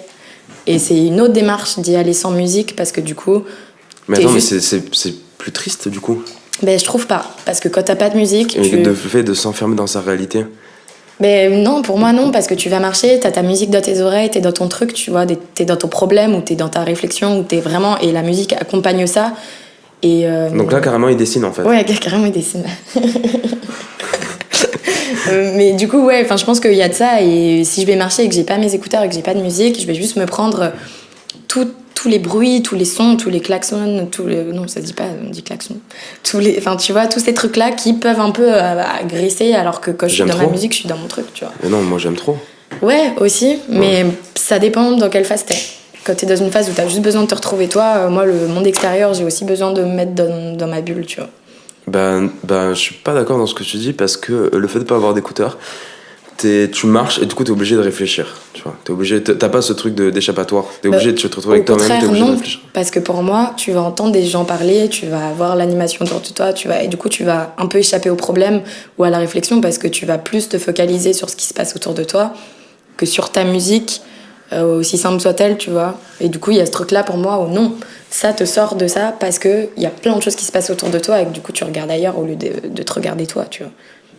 Ah, moi non, j'arrive à réfléchir sans. Même avec un environnement bruyant et plein de Ouais, choses qui ouais, se passent. ouais. Ouais, mais c'est intéressant. Mais par contre, je te conseille réellement d'écouter des podcasts quand tu marches. Parce que ça, c'est Oui, vraiment... ça oui. Et ouais. t'as l'air super con parce que tu souris dans la rue. Et c'est bizarre de dire ça, hein, mais t'as l'air con. Les gens te regardent bizarrement parce que tu souris comme un sgeg, tu vois, avec tes Ouais, écouteurs. ouais. Et d'ailleurs, bah là, si toi t'es en train de marcher, d'écouter ce podcast, bah c'est la meilleure chose. Vraiment, quand t'écoutes des podcasts la nuit en marchant tout seul, c'est vraiment le meilleur moment, je pense, de ma vie. Parce que j'ai une vie très triste. Ok. Yes. Mais. T'es con, putain. Oui, non, mais oui, je vois ce que tu veux dire. Mais les podcasts, oui, mais par contre, sans bruit, je peux pas. Genre, besoin d'avoir quelque chose. Ouais. Bah, je te conseille de te forcer, en vrai. Ok. Parce que moi, j'ai eu une période où j'ai fait 1 an sans écouteurs. Au début, c'était un défaut et après, c'était un choix. Et tu parles beaucoup plus avec les gens. Et t'as tenu l'impression que un les an gens sans vont- écouteurs, sans musique, sans Ouais. enfin, Mais ok. j'ai des trucs un peu chelous comme ça, moi, Ouais, en vrai. ouais. C'est, dès que je casse un téléphone, je prends un téléphone de merde, je me dis, ok, c'est parti pour 1 an, sans internet. Tu vois, là, j'ai repris un téléphone pour pouvoir faire de la com, etc. Non, pour Ouais. me remettre sur Instagram, essayer de faire un truc, etc. Mais, ouais, j'ai des trucs comme ça où je me... Ouais, c'est un peu ce que je rejoins du destin, etc. Moi, j'ai un truc de... je casse mon téléphone, bah vas-y, je prends un téléphone de merde, et je peux me racheter un téléphone, mais non. Parce que tu vois ça comme un signe en mode Ouais. bah, c'est maintenant, ça veut dire quelque chose. J'ai du mal et- à dire signe, mais c'est ça. Ouais. C'est ça en fait, tu vois, c'est un peu un déni que j'ai, mais ouais, c'est ça. Si je sors acheter une baguette que je dois marcher, je sais pas, 1 kilomètre, et j'oublie mon téléphone, je suis à 2 marches de ma porte, tu vois. Ah bah, vas-y, bah, c'est un C'est signe. pas grave, ouais. C'est un signe, ça veut dire qu'il fallait pas que je le prenne. Ouais. Et parce que tu te dis, ah non, mais on va m'appeler, ou alors comment je vais faire sans musique, ou alors je vais me faire chier. Non, juste tu marches, tu vas acheter du pain, quoi, tu vois. Il y a Mais- 40 ans, t'avais ouais, pas ce truc-là. Non, mais de- c'est clair. Mais je Ou pense quand que. j'oublie, hier soir, j'ai oublié mes écouteurs, par Ouais. exemple, tu vois. Je me dis, bah, c'est bon, en fait. Je vais pas remonter chez Il moi. faut je pense qu'il faut savoir, mais ça demande une certaine sensibilité aussi, je pense. Et il faut savoir dans la Tu dis vie. que je suis sensible? Non. Parce que moi, je suis pas un mec sensible, hein. Ah, cette question de sensibilité. Chez les Mais hommes. ouais, surtout chez les hommes, bien sûr. Mais non, oui, je dirais que oui. Mais enfin, en tout cas, juste pour dire que ouais, il faut savoir voir aussi des signes dans la vie qui parfois te parlent et te mènent vers quelque chose. Et moi, tu vois, j'ai été pas mal de fois face à des choix, des gros choix, parfois déterminants, tu vois. Et où en fait, j'ai laissé faire. Et genre, juste un jour, j'ai vu un truc et je me suis dit, mais vu ou entendu ou constaté, tu vois. Et je me suis dit, ok. Et bah du coup, c'est que non. Et parfois, ça a été drastique, hein. Ça a vraiment été drastique, tu vois. Moi, je crois pas... Enfin, je te donne un exemple, tu vois, qui m'est arrivé. Je devais partir vivre en Malaisie, là, dans 1 mois, tu vois. Ok. Et ça a été gros questionnement de est-ce que je reste à Marseille, est-ce que je pars vivre en Malaisie, sachant que c'était un taf intéressant, mais que c'était en Asie, et que c'était loin, et que c'était long, et que c'est tout ça. Mais que j'ai ce truc d'aimer le voyage et d'aimer me confronter à des choses nouvelles qui m'attirait beaucoup. Et donc, du coup, ce poste m'intéressait. Même à l'autre bout du monde, même seule, tu vois. Et en fait, j'ai une meilleure amie qui tire les cartes. Ce qui est pas... Enfin, Oh non. si. C'est la pire chose. Non, mais ouais. Ouais. Je n'y crois pas, tu vois, du tout. Et Moi, en ça fait, m'énerve, mais. Vas-y. ouais, non, mais oh, l'ouverture d'esprit. Ah, non. Et bref, et Je du coup, suis tu pas vois. ouvert d'esprit sur ça et l'astrologie. C'est Non, vraiment mais moi, deux trucs. mais putain, je peux finir de parler. Non, tu peux pas. Et en gros, c'est tout con, mais je pense que j'avais déjà ma réponse. Je savais que je voulais plus y aller, mais j'avais besoin d'un truc, un signe, quelque chose, un truc extérieur, tu vois. Et quand elle m'a tiré les cartes, j'y croyais pas. Et elle a tiré les cartes, et tout disait qu'il fallait pas que j'y aille. Et au lieu de me dire, ouais, vas-y, c'est du tarot, ça compte pas, on s'en fout, bah, je me suis dit, ouais, mais tu vois, si t'es heureuse que toutes les cartes te disent de ne pas y aller, bah en fait, ça veut dire que t'as pas envie d'y aller, tu vois. Et je te parle pas d'un signe genre, waouh, les cartes ont tiré ma vie, mais je te dis juste que des fois, t'as des trucs extérieurs où tu te dis, ok, ça vient encourager ma réflexion et ça vient encourager ma décision. Et en fait, la décision, elle était simple. T'as juste besoin d'un petit truc de l'extérieur qui vient te dire, Bien sûr. non, tu vois. Ouais, bien sûr. Mais c'est toi qui as forcé à tirer les cartes ou c'est elle qui t'a forcé? Non, personne n'a forcé. Enfin, tu vois, Non, je sais c'est qu'elle le elle qui fait et ouais. on est parti dans un truc en mode, allez, vas-y, tire-moi Ok, les cartes, d'accord. tu vois. Parce que c'est un signe un peu forcé quand même. C'est ça que j'ai du mal, tu vois. Les cartes, c'est un signe un peu forcé. Moi, j'attends que ça vienne de l'extérieur complet. Ouais, bah, complètement. Mais Qu'il y ait parce que pas le jour des où ce trucs sera. d'objets, de. Le jour où ce sera des cartes qui détermineront là où tu vas et ce que tu fais et pourquoi, enfin, ça craint, tu vois. Et je pense que des fois, t'as besoin de trucs un peu qui te semblent pour le coup insignifiants, mais pour avoir une sorte de déclic, c'est comme le pile ou face, c'est comme le. Enfin, tu vois, genre. C'est ce genre de bail où j'y crois pas forcément, mais où il y a eu des fois où je me suis dit, bah. Ouais. Genre, c'est que oui, en effet, j'ai pas envie d'y aller, quoi. T'as regardé Skins ou pas? Non. Non. Non. Il y a un épisode très bizarre où un mec justement joue sa vie au dé tout le temps. Ouais. Tous les jours il fait une liste de 1 à 6 et il joue au dé toute la journée, toute sa vie, il fait de la merde. Et c'est très chelou. Et je trouve ça très bizarre, tu vois. C'est très très bizarre. Mais... Ça veut dire que t'as même pas la réflexion. Mais parce que t'as des gens qui fuient la réflexion. T'as des gens, ça leur fait peur, et t'as des gens, ils préfèrent passer par des choses extérieures comme ça pour se rassurer, pour déterminer des choses, pour, tu vois, il y a ça aussi, quoi. Moi, je sais que mes décisions, je les prends moi-même. Mais t'as des gens qui ont ce besoin-là d'avoir un accompagnement extérieur et d'avoir un truc... Ouais, mais tu te perds beaucoup en faisant ça. Tu te perds beaucoup en faisant ça, mais parce que toute la vie, tu te perds, tu vois. Et t'as des gens... ils savent plus où aller, et donc ça, c'est ce qui les rassure. D'où l'importance des points. D'où l'importance des points, ouais, tu vois, bah, je sais, c'est hyper important, mais c'est pas un exercice évident du tout. Se confronter à soi, c'est un truc, je pense que on nous apprend plus. Il faut le forcer un peu quand même. Ouais, c'est ça, tu vois. Forcer, ouais. Et parce que t'es bien dans ton confort. T'es bien dans ton confort. Et franchement, toute ton enfance, ton éducation, l'école, ça t'apprend à t'insérer dans la société, mais ça t'apprend jamais à t'insérer en toi-même, tu vois. Et moi, c'est un truc que j'ai fait toute seule, plus tard, mais où j'ai vraiment eu conscience que, ouais, genre, j'ai grandi toute seule, pas dans le sens j'étais seule, genre, j'ai des amis, j'ai une famille super présente et tout, mais on m'a pas appris, en fait, l'école de la vie, et l'école, tu vois, m'a pas appris à me chercher. C'est moi qui me suis cherchée moi-même, et malheureusement, pour rejoindre ce qu'on disait aussi avant, t'as des gens, ils sont dans le refus de se chercher, et ils sont juste dans l'acceptation de tout ce qui va se passer, et je pense que les gens... Et c'est pas un jugement de valeur, c'est pas un jugement du tout, mais je pense que les gens qui vont potentiellement aller loin, c'est des gens qui se remettent en question aussi, parce que pour moi, c'est hyper important, et c'est dans ces moments-là, tu vois, que t'avances le plus. Ouais, bah ouais. Mais clairement. en fait, quand tu sais déjà pas qui t'es, tu vois, c'est ça. Donc en fait, chaque chemin vient après un autre chemin, et il faut juste accepter de se lancer dedans, quoi. Moi, je conseille à n'importe qui de faire comme ses pères et d'aller à un café tout seul, tu vois, une fois par semaine. Ça, je le fais. Ouais. Ouais. Bah, je le fais de plus en plus. Et moi, j'avais très peur de me retrouver tout seul avant. Ouais. Et c'est un truc, tu te forces. Et là, t'es obligé d'être productif. Dans ta réflexion, dans même tes dessins, tes trucs, tu vois. T'es obligé, tu vas sans écouteurs. Même tu parles avec des gens, et là, ça devient intéressant aussi. Ouais. Oui, c'est clair. Mais ça fait peur. Quand même. Ouais, c'est clair que ça fait peur. Après, il faut sortir un peu de sa zone de confort, tu vois. De confort, ouais. De confort. De confort. Tu peux passer aux questions un peu directes. Oula, alors... en fait, j'ai plus de questions directes, ou alors c'est très très bizarre, et je pense qu'on se connaît pas assez. Ouais. Mais en fait, ce qui est étrange, c'est que j'ai noté pas mal de trucs, et on les a abordés sans que je cherche à les dire. Ouais. Et en fait, là, il me reste juste 2 trucs. Alors, j'ai noté l'amour 0,5 plus 0,5, ça fait 1. L'amour 1 plus 1, ça fait 1. Alors, ok, il faut que je développe maintenant. Est-ce que tu vois... je crois que j'arrive... Ouais, t'as une idée un peu en tête. Ouais. Vas-y, dis-moi ce que tu penses.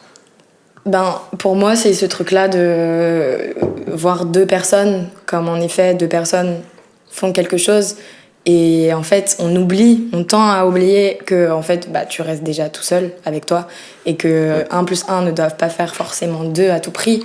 1 pour 1, c'est rester soi, 1 plus 1, c'est rester soi, et 1 plus 1, c'est construire un truc où chacun garde ce qu'il est, garde son chemin, garde son... Tu vois. Et en fait, je sais pas, je me trompe. Non, mais je suis dégoûté parce que t'as expliqué 10 fois mieux que moi ce que j'allais dire en fait. Ouais, ok. Non, mais c'est vraiment exactement ce que j'allais dire, mais vas-y. Mais tu vois, ouais, pour moi, il y a de ça, et je pense que... Tu sais, ça rejoint un peu ce truc-là de... aujourd'hui, quand t'es célibataire... et que tu vois tous tes potes en couple, ou en fait, que tu le veuilles ou non, t'auras forcément un peu cette pression-là de te dire pourquoi pas moi, pourquoi les autres, pourquoi ça marche, pourquoi moi ça marche pas. Et en fait, ça te met dans une démarche d'être en recherche en quelque sorte, et c'est là que tu te perds, parce qu'en fait, c'est tellement important de rester soi, et en fait, à aucun moment compare-toi aux autres, à aucun moment mets-toi la pression, parce que en fait, juste ta vie, elle sera ce qu'elle est, et ça fait peut-être hyper utopique de dire ça comme ça, mais moi je suis persuadée que la rencontre elle vient quand la personne elle est juste elle, et que pour les exemples que j'ai vus, tu vois, de mes potes, de mon entourage, de tout, j'ai vu des gens qui se sont perdus dans des relations, tu vois, et moi je sais que j'ai jamais eu ce truc là parce que j'ai toujours été indépendante, et pas que, j'ai toujours voulu rester hyper fidèle aussi à moi, tu vois, et pas tout donner dans une relation et ne plus savoir qui j'étais, parce que la vie m'a aussi appris. Et parce que, encore une fois, tu vois, genre, t'es élevé par 2 femmes, Moi, quand j'avais 5 ans, j'ai un petit frère qui est décédé. Tu vois, c'est des trucs, mais c'est qu'en fait, très vite, la vie, j'ai compris que ça allait pas être simple et que surtout, j'allais être hyper toute seule, quoi. Et qu'il allait falloir que je l'affronte et que, oui, une relation, c'est beau, une relation, c'est trop beau, tu vois. T'as compris ça très jeune? Non, j'ai pas compris ça à 10 ans non plus, mais je pense que, j'ai compris ça au lycée, quoi. Quand j'ai eu mes premières relations, mes premiers trucs, je me suis dit, je suis dedans, mais il y a ce potentiel de je me perds. Parce que quand tu te mets trop dans quelque chose, dans une relation, parce que là, on parle de relation, il faut faire super gaffe à te laisser aller et à construire sans te perdre toi. Et je pense que c'est ce qui fait beaucoup de peur aussi aujourd'hui. Tu vois, je l'ai compris cette année, ça. Ouais, tu vois. Mais c'est un chemin, mais il y a beaucoup de gens qui voient le truc comme un énorme truc qui se prennent dans la gueule en mode wow, non, je suis pas prêt, je suis pas préparé à ça. Mais en fait, on n'est jamais préparé. Donc le plus important, c'est genre te voir toi et voir le reste. Voir tes relations, voir tes bails, voir ce que tu veux. Sans penser qu'à ta gueule, mais non, sans penser qu'à ta gueule du tout. Une relation, c'est deux quand même, tu vois. Mais avoir ce truc-là de... Je reste pas tout seul, tu vois. T'es avec quelqu'un, évidemment que c'est beau, t'es à deux, c'est beau. Mais j'existe en tant que personne. Mais j'existe en tant que personne et tes relations, tu les vivras tellement mieux le jour où tu te diras j'existe en tant que personne et je suis moi et genre, il y a personne qui va me dire que je dois être ça ou ça. Et en fait, ce qui est trop beau là-dedans, c'est qu'un jour, tu rencontres peut-être quelqu'un qui te prend entièrement comme t'es, et où là, tu te dis, OK, là, ça peut marcher, et le jour où tu vois que ça dérape un peu, remets soit les choses au clair, soit va-t'en, tu vois. Et moi, j'ai des exemples de potes qui, par amour, se sont perdus et se sont laissés aller, et où après, quand la rupture arrive, ou qu'elle n'arrive pas, t'es d'autant plus perdu. Ouais. Tu sais plus où tu vas, t'es juste face à un mur blanc, tu vois. J'ai l'impression d'être chez la psy, mais ouais. Non, mais tu vois, t'es face à un mur blanc et où tu te dis, putain, mais j'y vois quoi derrière? Je vois plus rien. Comme si t'avais des lunettes de soleil, tu sais, mais que t'as trop laissé traîner dans le sable et qui sont archi floues. Et genre, tu regardes et t'es en mode. Ouais. Putain, la métaphore. Non, mais parce que je sais rien, tu vois, c'est une image. Mais tu viens de la trouver là? Ouais. Ouais, mais t'es super intelligente. Non, mais tu vois, il y a ce truc-là de. Pour moi, c'est. En fait, un jour, on m'a dit un truc que j'ai jamais perdu depuis et qui est toujours dans mon esprit et qui me fait avancer 2000 fois plus vite, c'est. Laisse jamais quelqu'un, en fait, t'aimer moins que tu ne t'aimes toi-même. C'est au pourcentage, en fait. Donc, le pourcentage avec lequel tu vas t'aimer et tu vas te regarder le matin, c'est le pourcentage avec qui... c'est le pourcentage avec lequel tu as envie qu'on te regarde aussi. Et tu as des relations où, en fait, le pourcentage d'amour-propre et le pourcentage de respect que tu as envers toi-même, il va disparaître ou il va diminuer parce que tu vas être avec quelqu'un qui te renvoie plus à ce pourcentage-là, qui fait baisser ce pourcentage, tu vois. J'ai même plus besoin de parler en fait. Non, mais tous les trucs que je voulais évoquer, tu es en train de le dire. Vas-y, non mais je te laisse finir du coup. Ouais, enfin tu vois, je pense qu'il y a ce truc-là qui est très là et malheureusement, ce que je dis là, pour vous qui nous écoutez, tu vois, ça va peut-être pas changer une façon de voir les choses, mais là, imaginons qu'il y ait quelqu'un qui nous écoute et qui est en grosse peine de cœur, tu vois, en fait, j'ai envie de lui dire... là, sois égoïste en fait. Genre, sois ultra égoïste et pense à toi et qu'à toi et ne sous-estime pas ça et ne te vois pas comme quelqu'un qui n'est pas assez ou qui ne plaît pas assez ou qui... Non, genre juste déjà vois-toi toi et aime-toi toi parce que le jour où tu t'aimeras, de un, les gens vont t'aimer et de deux, en fait, tu sauras voir les gens qui méritent de t'aimer. C'est là que tu vas évoluer que... Ouais, et les gens qui méritent de t'aimer. Tout le monde ne mérite pas de t'aimer, tu vois. Ouais, alors là, c'est un truc, un segment, je n'ai pas encore réfléchi dessus, tu vois. Mais c'est clair, mais c'est fou parce que c'est un truc, là, c'est fort, quoi. Ouais. Je suis en plein sur ça, tu vois. Et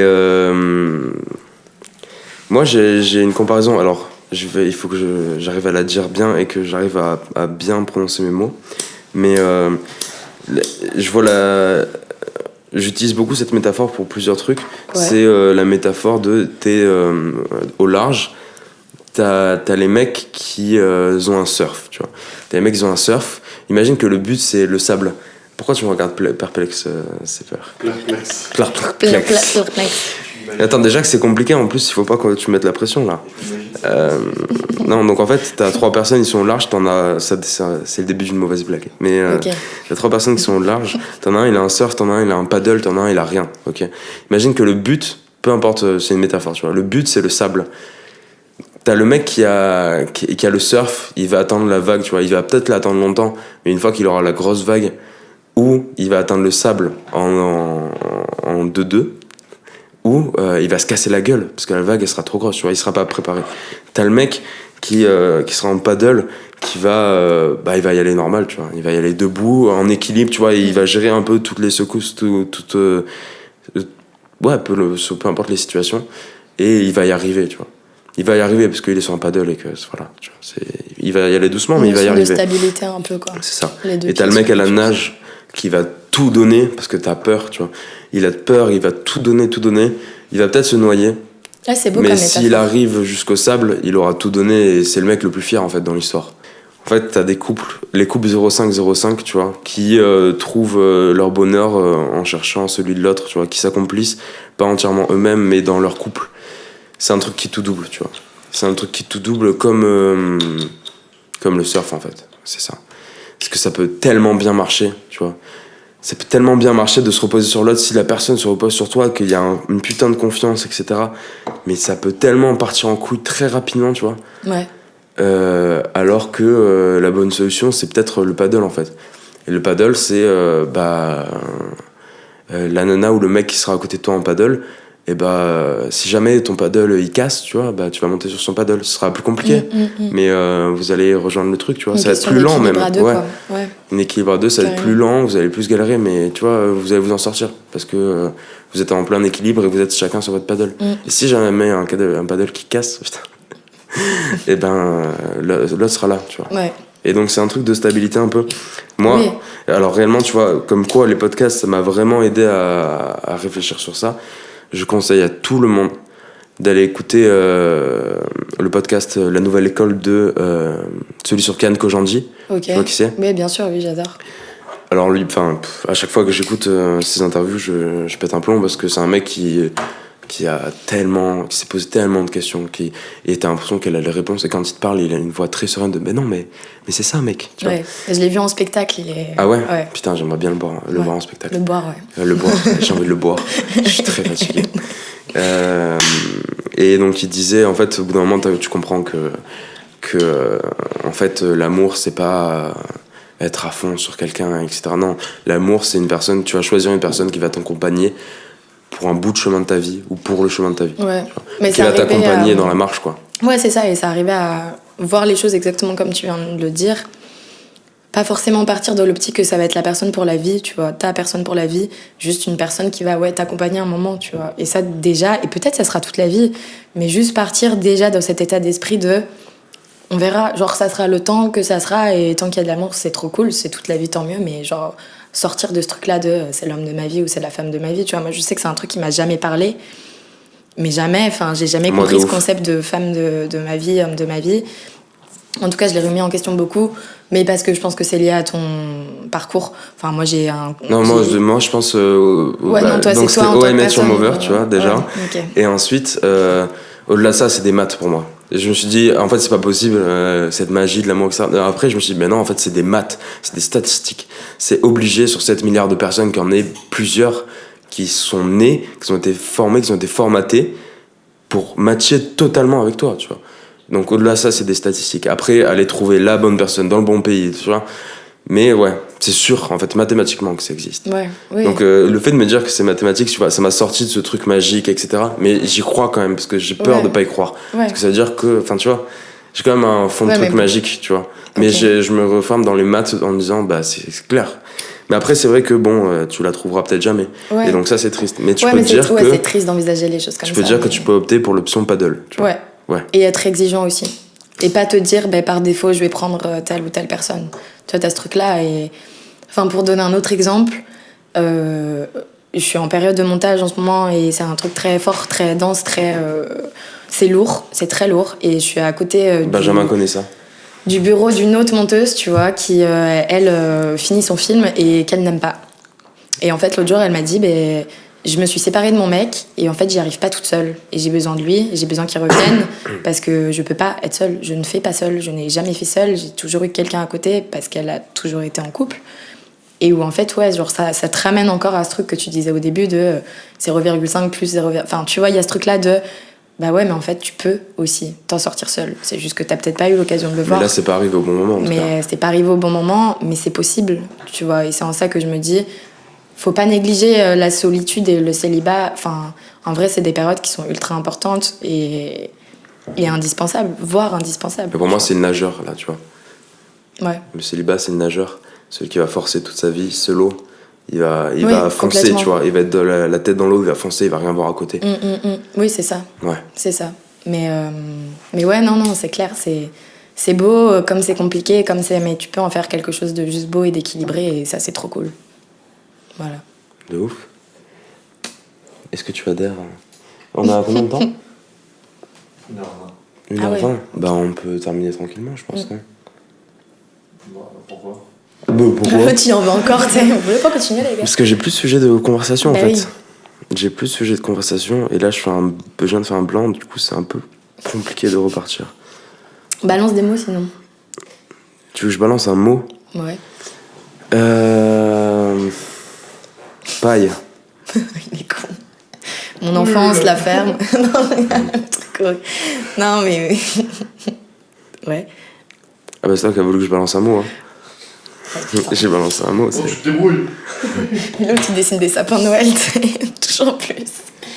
Ouais, vas-y, un autre Qu'est-ce que tu en mot. penses de Noël? Ça, c'est une très bonne question. Tu vois? Mais en vrai, Noël, pour moi, c'est trop une période compliquée. Enfin, genre, il y a la magie de Noël. Genre, j'aime trop la magie de Noël. Oh, putain, Les merci. chants de Noël et tout. Genre, Je déteste les gens qui aiment pas Noël. Ah, si. Non, mais vraiment. ok, tu en plus de violence. Ah ouais. Non, bon, après là, je suis dans l'extrême. Mais non, mais c'est tellement des... putain, j'ai pas le mot. Des rabat-joie. Ouais, c'est ça. C'est des rabat-joie. Les gens qui détestent Noël. Bah oui, non, mais Ah, de mais là à c'est détester, commercial, ouais, non, c'est mais, bon, en vrai, acheter il y a des un- cadeaux, t'as pas besoin toute ta vie et tu peux en offrir. C'est bon, tu vois. Bah non, moi j'aime Allez. Frank Sinatra, les C'est chants un de Noël point. de Frank Sinatra, tu vois, ces trucs-là de waouh, genre tu les mets, c'est Noël, il y a les lumières dehors et t'es comme un gosse en mode oh putain. Et en fait, Noël pour moi, c'est ce truc-là où j'ai beau avoir ce côté très drastique parfois et très cash et très fonceuse, mais en fait, Noël c'est une période où je retrouve de ouf mon âme d'enfant et pour moi, c'est une période qui me fait du bien, tu vois. C'est un point. Non, mais c'est un point. Ouais, et Bah en ouais. fait, je pense que Noël, c'est peut-être un Bah, point c'est pour un moi, point. tu vois.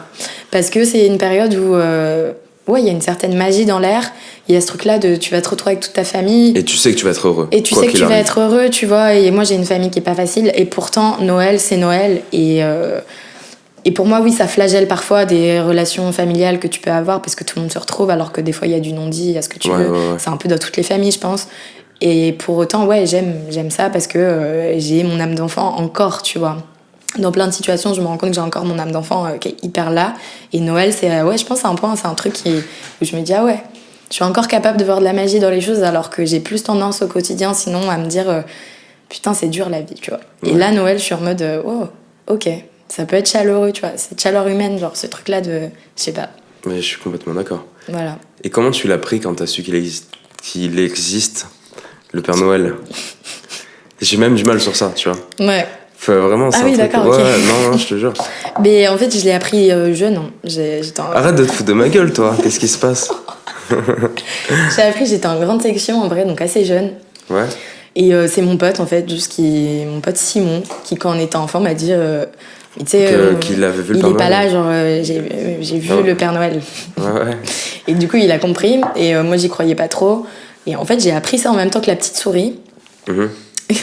parce que... Tu l'as vu aussi, ouais. Voilà. Ouais, ouais. Ah putain, c'est angoissant. Je l'ai checké. Non mais parce que vraiment c'est l'histoire un peu débile, mais genre je commençais à avoir des doutes, tu vois, sur la petite souris. Mhm. En mode ouais, mais vas-y, d'où la petite souris, elle va sortir une pièce, la pièce elle fait la taille d'elle, tu vois, enfin genre je sais pas, c'était bizarre déjà, excuse-moi, je parle lent.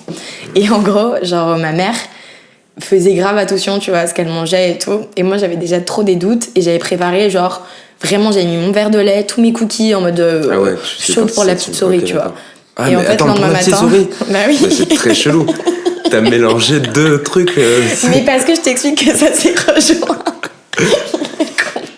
Et du coup, Bref. quand Et il y en avait fait- la petite souris, quand tu perdais une dent, t'avais des cadeaux de Noël sous ton oreiller. Pas du tout.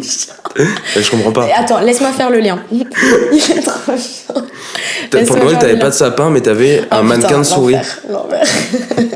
avec des dents. Non. Un collier de dents. Ouais, exactement, c'est ça. Et Mais c'est très non, bizarre. et en gros, bref, mais oh, putain. Mais surtout que le verre de lait, il fait sa taille finalement, la petite souris. De ouf. Mais toi, tu faisais pas ça quand t'étais petit? Ah non, la petite souris, je m'en fous, elle est là pour donner des thunes, elle récupère la dent, la petite souris, tu lui laissais un goûter, tu vois, quand elle venait chercher tes dents. Ah non, bien sûr non. que si. Bah non. Ok, je pense que t'es la seule peut-être tu personne. dois mon truc un peu spécial, tu vois. Et bref, en tout cas, rien n'avait été touché. Il y avait encore tout le lendemain matin et je me suis dit, c'est bizarre, genre qu'elle ait rien pris, tu vois. Et ça rejoint ce truc-là du Père Noël. T'imagines si elle devait manger à chaque fois.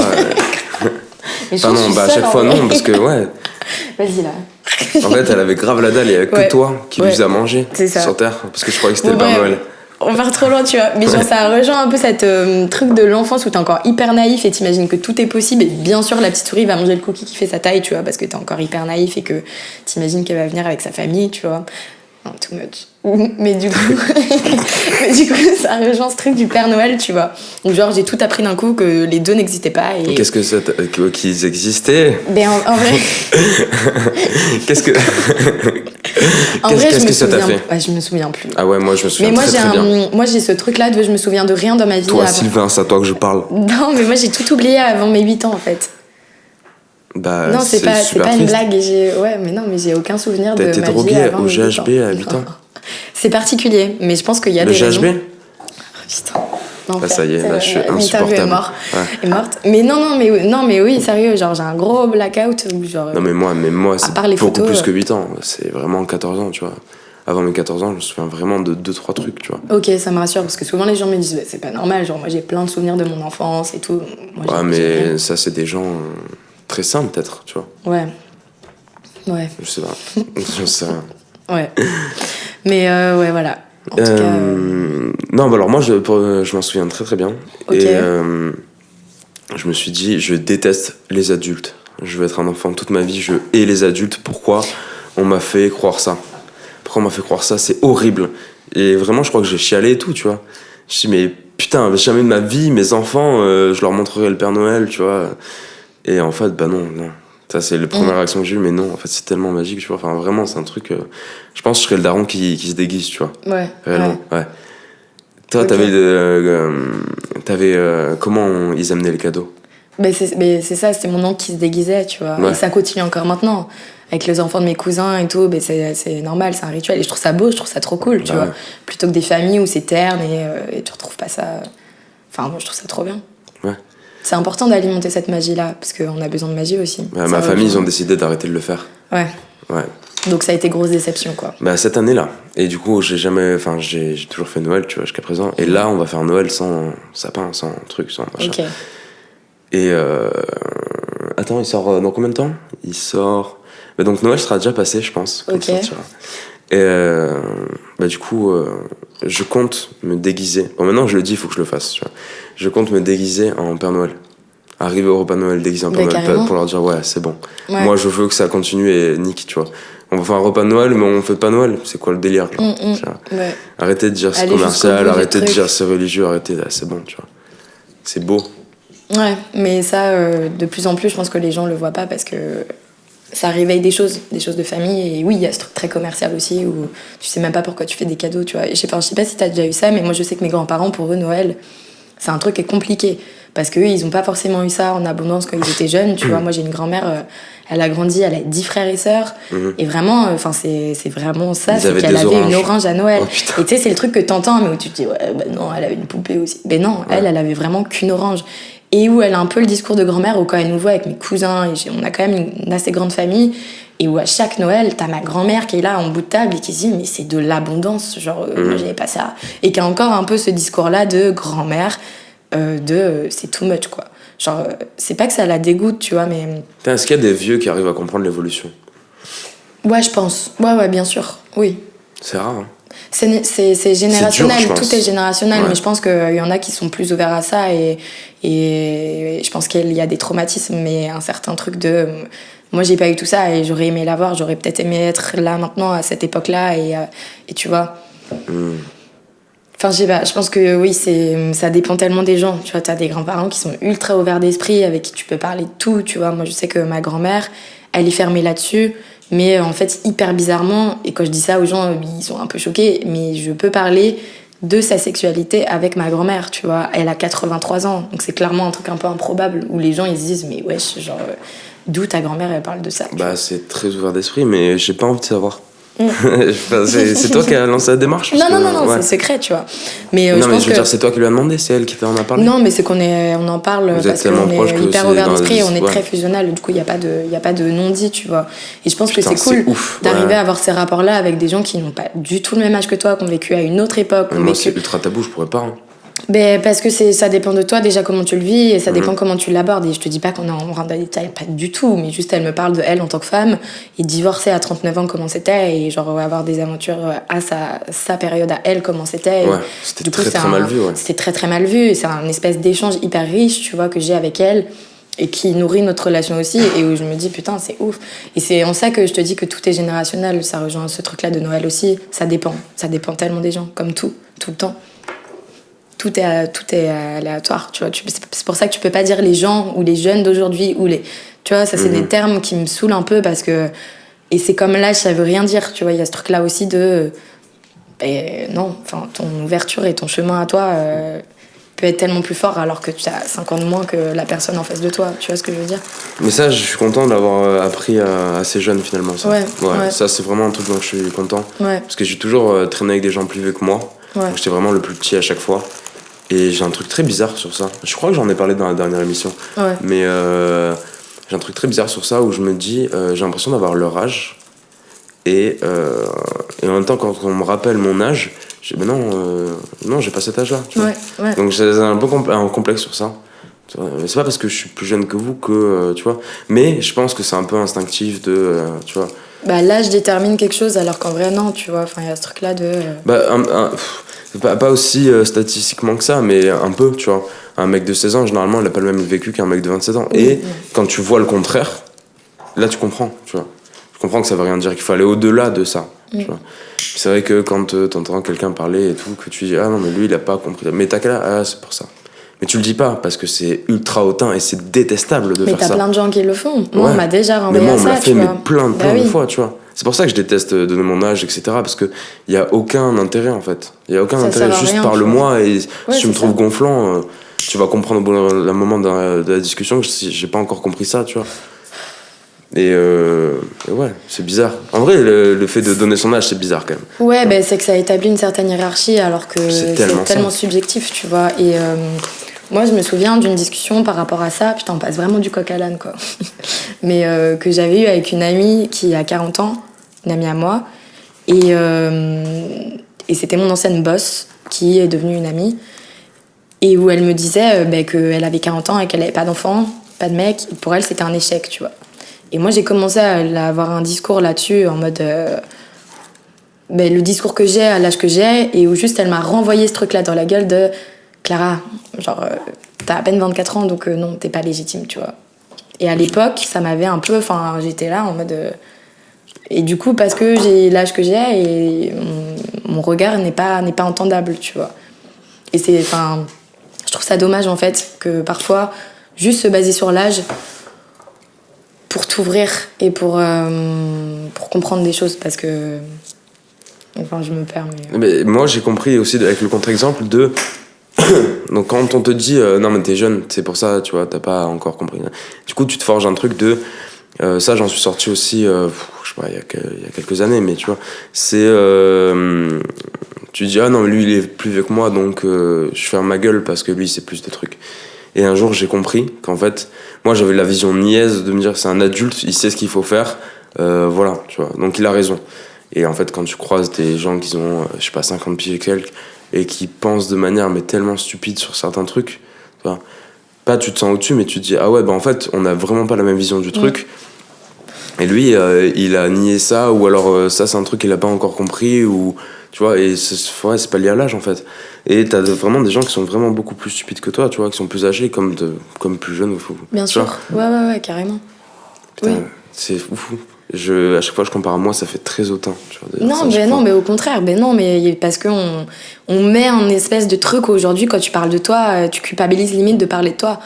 Tu vois ce que je veux dire ? C'est que dès que tu commences un peu à ramener les choses à toi, ou dire sinon j'ai fait ça, ou je suis, Mais t'as ce truc où tu te sens pas légitime et t'es en mode putain, je parle beaucoup. Mais en vrai, non. Comme quand tu parles anglais, Enfin, avec un accent un peu prononcé. Ouais, tu vois. Tout le monde te tu te fout sens pas de sa légitime. gueule. Ouais. Alors qu'en vrai, parler de soi, genre, c'est cool. Et après, parler trop de soi, évidemment, et ne pas être dans l'échange. Mais tant que tu restes C'est dans beau, l'échange, ouais. parler de toi, c'est beau, tu vois. Juste ça. Ouais, faut arriver à prendre le recul. Il faut connaître la personne aussi, je pense. Ouais, bah, ça, c'est hyper important parce que sinon, l'échange n'est pas le même, tu vois. Il y a un syndrome sur ça. Je me souviens plus c'est quoi le nom. Ouais. Mais t'as un truc de. Il y a des personnes qui paraissent ultra hautaines au début et qui après, en fait, tu te rends compte que non. Comment ça s'appelle? Moi, est-ce que Je vois ce que tu veux dire, enfin, dans l'idée, hein, mais je connais pas le nom du syndrome spécifiquement. Voilà. Ça menait à rien ce que je viens de dire. Mais c'est pas grave. C'est pas grave. Mais oui, non, mais oui. Mais c'est une question de légitimité, tu vois. Se sentir légitime. C'est un parcours toute ta vie. Hein. Peut-être que tu te sentiras jamais légitime, ou peut-être 80 ans, tu diras ok, je suis légitime, tu vois. Ouais, bah, j'espère avant. Hein. Bah, t'espères avant, mais tu sais pas ce que la Je vie. sais pas, du tout. Bah, non, tu sais pas, tu vois. Et peut-être qu'il y aura des périodes où tu te sentiras ultra légitime et qu'il va se passer un truc et 2 mois après, tu te sentiras plus du tout légitime, tu vois. Et en fait, c'est ça. Enfin, moi, je vois la vie comme un peu des vagues, tu vois. Et je me suis fait tatouer ça d'ailleurs. Comme des vagues avec un surfeur, un nageur. Non, le vieux parallèle. Non, parce que j'y tiens à cette métaphore, elle est quand même importante. Non, mais tu Je vois. t'ai fait tatouer une vague? Ouais, des vagues, ouais. Ouais. Mais pas cliché, tu vois, genre juste des lignes. En fait, c'est ça, c'est une ligne, mais qui est tout sauf droite, qui fait ça, tu vois. Ah, moi aussi j'ai des Et, vagues, je viens de me rencontrer. ok. Ouais. Et tu vois, enfin. Ouais, genre, je sais pas. Pour moi, c'est ça la vie, en fait, c'est des vagues, tu vois, tout le temps. Bah ouais, bah ça c'est ma grande sœur qui me l'a appris ça, tu vois. Et elle m'a dit, bah là tu vois, je gagnais bien ma vie, maintenant moins. Et bah c'est pas grave, parce que c'est comme ça en fait. C'est comme ça, c'est des vagues. C'est ce qu'on disait de le plus chance quand t'es au milieu. Ouais, Voilà. c'est ça. C'est vraiment ça. C'est des vagues, et comme Cette le période bonheur, un peu comme le truc. trop Mais stable, elle tu a un vois. truc, elle a un recul de fou sur ça. Franchement, ça c'est un gros respect que j'ai pour elle. Et je sais pas si j'ai trop le droit d'en parler, je sais pas si Je pense que tu peux. Enfin, en vrai, c'est une discussion comme ça, tu vois. Tu vois, elle est dans le truc de la quarantaine, et là, elle vient de divorcer, etc. Je pense qu'elle s'en fout. Mais elle me dit, je dis donc là, donc en plus tu viens d'avoir 40 ans, tu viens de divorcer, donc là ça veut dire que tu vas partir en grosse crise de la quarantaine. Elle me fait, ah bah oui, non mais là ça fait un moment que j'y suis, mais là je me donne jusqu'à l'été, et après j'arrête, tu vois. Et c'est un truc de fou de se dire ça, Ouais, t'imagines ouais, le recul ouais. que t'as sur toi-même pour dire De ça. ouf. Je lui ai rien dit à ce moment-là, je fais, ah ouais, ok, tu vois. T'entends, mais tu Je l'anticipes. dis, waouh. Donc Tu l'apprends là, je pas sais vraiment. que je vais devenir folle, je sais, tu vois, parce que je l'ai vu ou parce que je le sais. Tu vois. Mais je me laisse le temps de l'être. Mais et je sais genre, que je sais que je suis déjà, je sais que machin, mais ça va durer un temps. Et après j'arrêterai, tu vois. C'est fou. C'est fort et c'est mature. Bon, en même temps, elle a 40 ans, tu vois, mais il y a ce truc-là de. On C'est revient aussi aux une âges. question de. Non, mais tu vois, c'est Ouais. aussi une question de contrôle sur sa vie, en fait, de ce truc de to-do list que les gens font, de cadrer les choses, de savoir à quelle heure je vais là. Tu en as déjà fait ou pas? Pourquoi Bien, ouais, Des j'en ai to-do déjà list, fait, ouais, oui. c'est nul, hein. C'est que je les suis pas au final et je me dis Ouais. ma to-do list elle est dans ma tête et voilà, mais Non, parce que pour les gens qui parlent pas anglais, tout doux, ça veut dire à faire. à faire. Ouais. Ouais. Mais bon, quand même là c'est Non, un parce peu que condescendant. voilà, moi je suis anglophone, tu vois. La tête de Ben. Oh. Mais tu vois, ouais, non, mais il y a ce truc-là où on est très. On veut être dans un cadre alors qu'en vrai, il n'y a pas besoin. Mais je pense que du coup, moi aussi, ça m'arrive des fois de me dire, bah là, je vais pas bien, mais par contre, genre, vas-y, si la semaine prochaine c'est la même, non, c'est pas possible, genre, ça fait chier, quoi. Ouais, faut que Donc, me je vais sorte essayer de mettre ça. en place des choses pour sortir Me de sortir ça, de ça. tu vois. Et des fois ça marche pas. Mais Des fois, ça marche pas et des fois, ça marche. Et mais des je fois pense ça que- marche alors que c'est pas les intentions que t'avais mises. Non, tu vois. Et en fait, Mais c'est la juste- vie c'est un délire. La vie, c'est un délire, ben, c'est même un gros délire, et c'est juste à toi de trouver ta place dans ce délire et d'essayer de le cadrer quand il faut et de le décadrer quand il faut, parce que le cadre, c'est pas la vie, en fait, genre, parfois le laisser aller et faire du gros bordel dans sa vie aussi, et de la grosse merde par moment, on sous-estime à quel point ça peut aussi être hyper cool et hyper formateur et sortir du cadre, en fait. Et je te parle pas juste au niveau des conventions sociales, je te parle vraiment en mode, moi, j'ai pas envie, là, actuellement, de faire les choses bien, ou j'ai pas envie là actuellement d'être raisonnable, donc je vais être déraisonnable, mais en même temps c'est ce que j'ai envie de faire et c'est probablement ce qui va me ramener vers le raisonnable, mais d'une meilleure façon, tu vois. Ouais. Clara, Ouais. qu'est-ce que t'en penses du CBD? Bah en fait je me sens pas du tout à ma place pour répondre, tu vois, à ça. Ok. Du coup. Non mais je veux dire, c'est un débat qui pourrait durer des heures, tu vois. Non mais j'avoue j'ai été un peu genre next. Ta question Mais, c'est de la merde. Bouge. Non. Pas du tout. Non, mais en vrai, genre, j'ai pas vraiment d'opinion là-dessus, ou en tout cas pas assez fondée pour y répondre. Sinon, ça va être de la branlette intellectuelle et genre, ça sert à rien. Ok, bah c'est violent, mais ok. Et la drogue? La drogue en général. Non, parce que je dis ça, en fait. La drogue, j'ai testé. Vas-y, coupe-moi, non, mais coupe-moi, vas-y. Je le prends bien. Putain, ça se bat un couille. Non, mais là, on voit que c'est la fatigue qui prend le tarpin le dessus. Donc, non, attends, du coup, je voulais. Ouais. Cet épisode. Oh putain, horrible. Arrêtez. Attends, mais juste, je peux parler d'un truc avant? Ouais, vas-y. Parce que si d'un Tiens, coup. il veut juste parler du paddle une dernière fois. Alors, moi, non, je rigole, je te t'écoute. Oui, vas-y, ouais. Non, parce qu'en fait, il faut savoir qu'on enregistre. J'ai l'impression de me justifier à chaque émission. Mais là, on a fait un gros week-end quand même de soirée. Et bah là, moi, je suis à ma 4e bière, tu vois. Je commence à être et fatigué et un peu pompette. Tout à l'heure, avec Ben, quand on est allé faire les courses pour l'émission, totalement pour l'émission, ouais, on a vu une meuf en fait qui était complètement folle. On en a parlé. Et oui, tu veux du tabac? Oui. Ouais. Dis-le, Ben. Non, c'est ça. Ok. Et on a vu une meuf complètement folle qui a acheté une bouteille de vin, tu vois. Ouais. Une bouteille de vin un dimanche à, je sais pas, 15h. 15h, ouais. Et bah, l'alcool, ça fait des ravages. Voilà. Il faut le dire. Non, il faut le dire. Non, bah en fait, On va ouais. carrément parler du truc.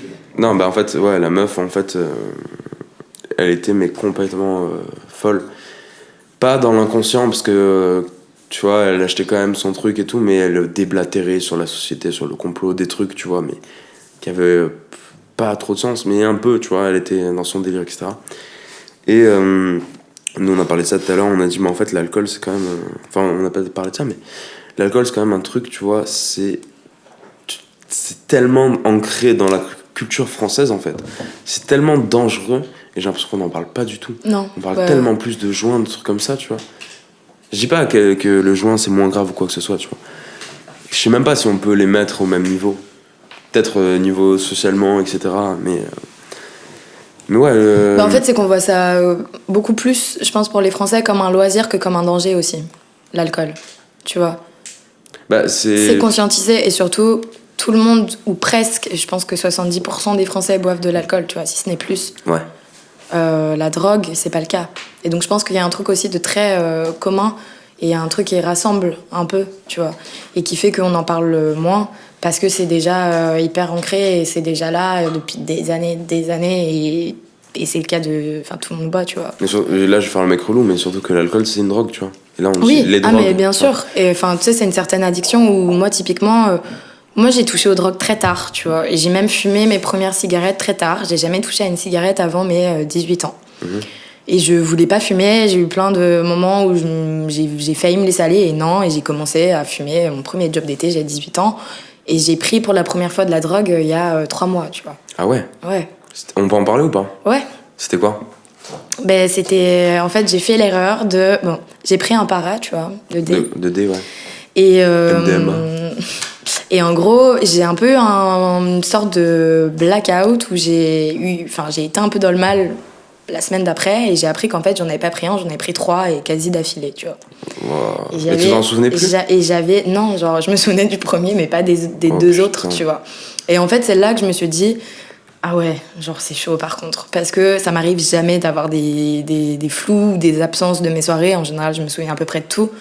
Et là, je me suis dit, ok, genre cet impact que ça a eu sur moi est ouf parce que je suis quand même toujours dans ce contrôle à peu près et j'ai pas de blackout, tu vois, je vais jamais jusqu'au blackout, même si je bois pas mal en soirée.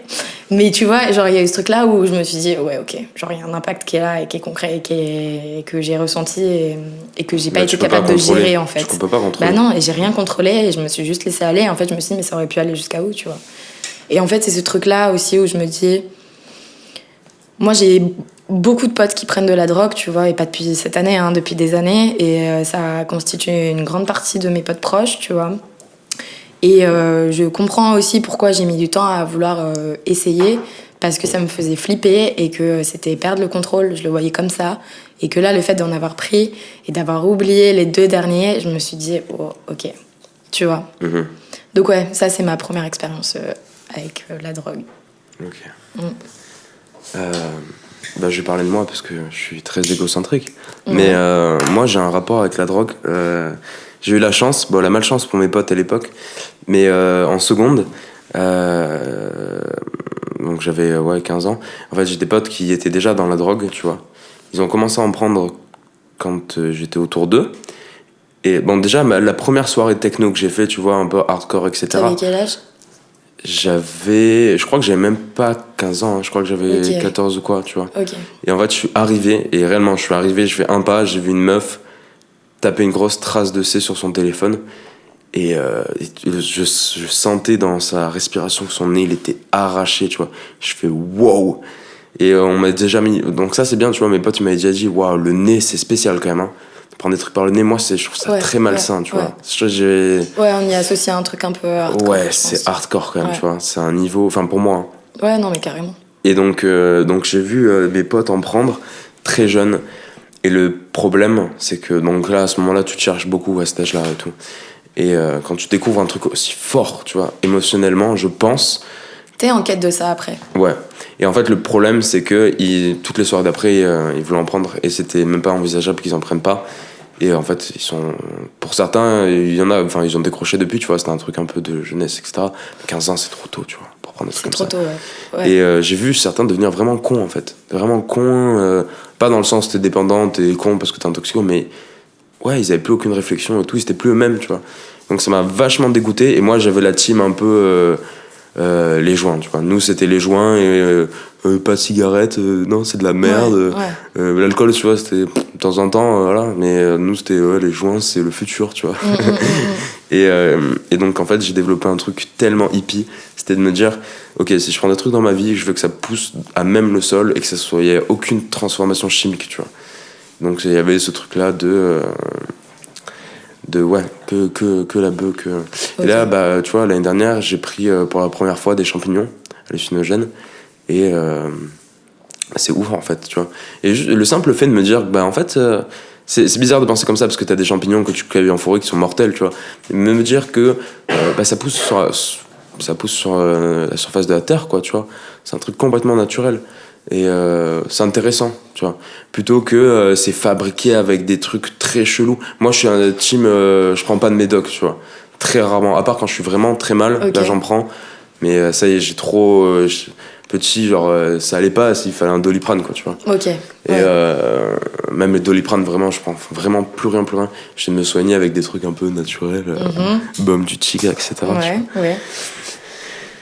Et ouais, donc voilà, moi j'ai ce truc-là un peu qui me repousse encore. Mais après, bon, je me dis, tu vois, et tu continues à fumer régulièrement ou t'as... De quoi, de la beuh ? Ouais. Ah non, je fume plus du tout. Ok, d'accord. Enfin, je fume plus du tout. Ça fait 3 ans et demi que j'ai arrêté d'en acheter. Et avant, je fumais beaucoup tout seul, etc. Et bon, après, ça m'a amené à faire des crises de parano. À chaque fois que je fumais, en fait, je devenais très très parano. Je pense que c'est juste pas fait pour tout le monde, mais il y a des gens qui le gèrent assez bien, ça, la fumette, tu vois. Plus que l'alcool. Il y a des gens qui sont faits pour la fumette, il y a des gens qui sont faits pour l'alcool plutôt, tu vois. Moi, je suis plus team alcool, du coup, maintenant. Mais ça m'arrive en soirée. Ça m'arrive en soirée de tirer 2-3 lattes parce que quand même, c'est intéressant, tu vois. La défense, c'est un truc cool. Mais ouais, comme je te disais tout à l'heure, il faut que je sois bourré, en fait. Ou un minimum pompette pour fumer parce que sinon, c'est trop réel. Et moi, j'ai un gros problème de parano sur ça. Et je suis super triste parce que j'aurais jamais eu ça. C'est bizarre de dire ça, mais j'aurais jamais eu ça, j'aurais continué toute ma vie, tu vois, parce que c'est cool. Mais après, t'es tellement déconnecté du monde tout le temps et tout. C'est quand même hardcore, tu vois. Ouais. Mais ouais. Mais en tout cas, oui. J'aurais aimé continuer, parce que franchement, je te le dis, ça manque. Ça te pesait et ça te manque encore aujourd'hui. Ça manque, quoi. tu vois, le truc de la défense. C'est pour ça que parfois, bon, je vais me faire juger, tu vois, mais je fume du CBD, tu vois. Ne serait que juste retrouver le goût, le rituel de... C'est là que j'ai compris que c'était plus sain. C'est que quand tu commences à fumer des joints, ton joint, tu le roules, tu vois, c'est comment dire, tu sens qu'il va se passer quelque chose qui va c'est un peu un rituel, un truc de attends, je vais bien rouler mon joint, avant quelque chose, quoi. Voilà, là je vais tirer, je vais prendre du plaisir et tout, et c'était devenu un truc aussi nul que la cigarette, tu vois. C'était un truc c'est banal en fait, c'est pas un besoin, mais c'est trop une habitude. Et là, tu crées le besoin aussi, c'est bizarre, tu vois. Moi j'aime bien que ce soit de temps en temps. C'est ouf parce que du coup maintenant je fume une latte, je suis mais je tiens mais plus du tout. Ouais, mais quoi, c'est tu comme vois. quand tu bois pas d'alcool, tu vois, tout pareil, pendant 2 mois, imagine, Ouais. quand t'en rebois, t'es... Wow. Et Il faudrait faire ça pour l'alcool aussi. faudrait faire ça pour l'alcool aussi. Et tu vois, moi, je sais que ça m'a fait peur à un moment donné, mon rythme d'alcool, parce que j'ai bossé dans une boîte, quand j'étais à Paris, où tous les soirs, c'était apéro. Et où, en fait, j'ai bossé 4 mois, et je conscientisais absolument pas que j'étais en train de boire tous les soirs. C'est que l'apéro était devenu tellement un rituel, tellement une habitude au quotidien, que genre, le petit verre de vin blanc à la fin du taf, parce que c'était comme ça, genre, c'était leur rituel.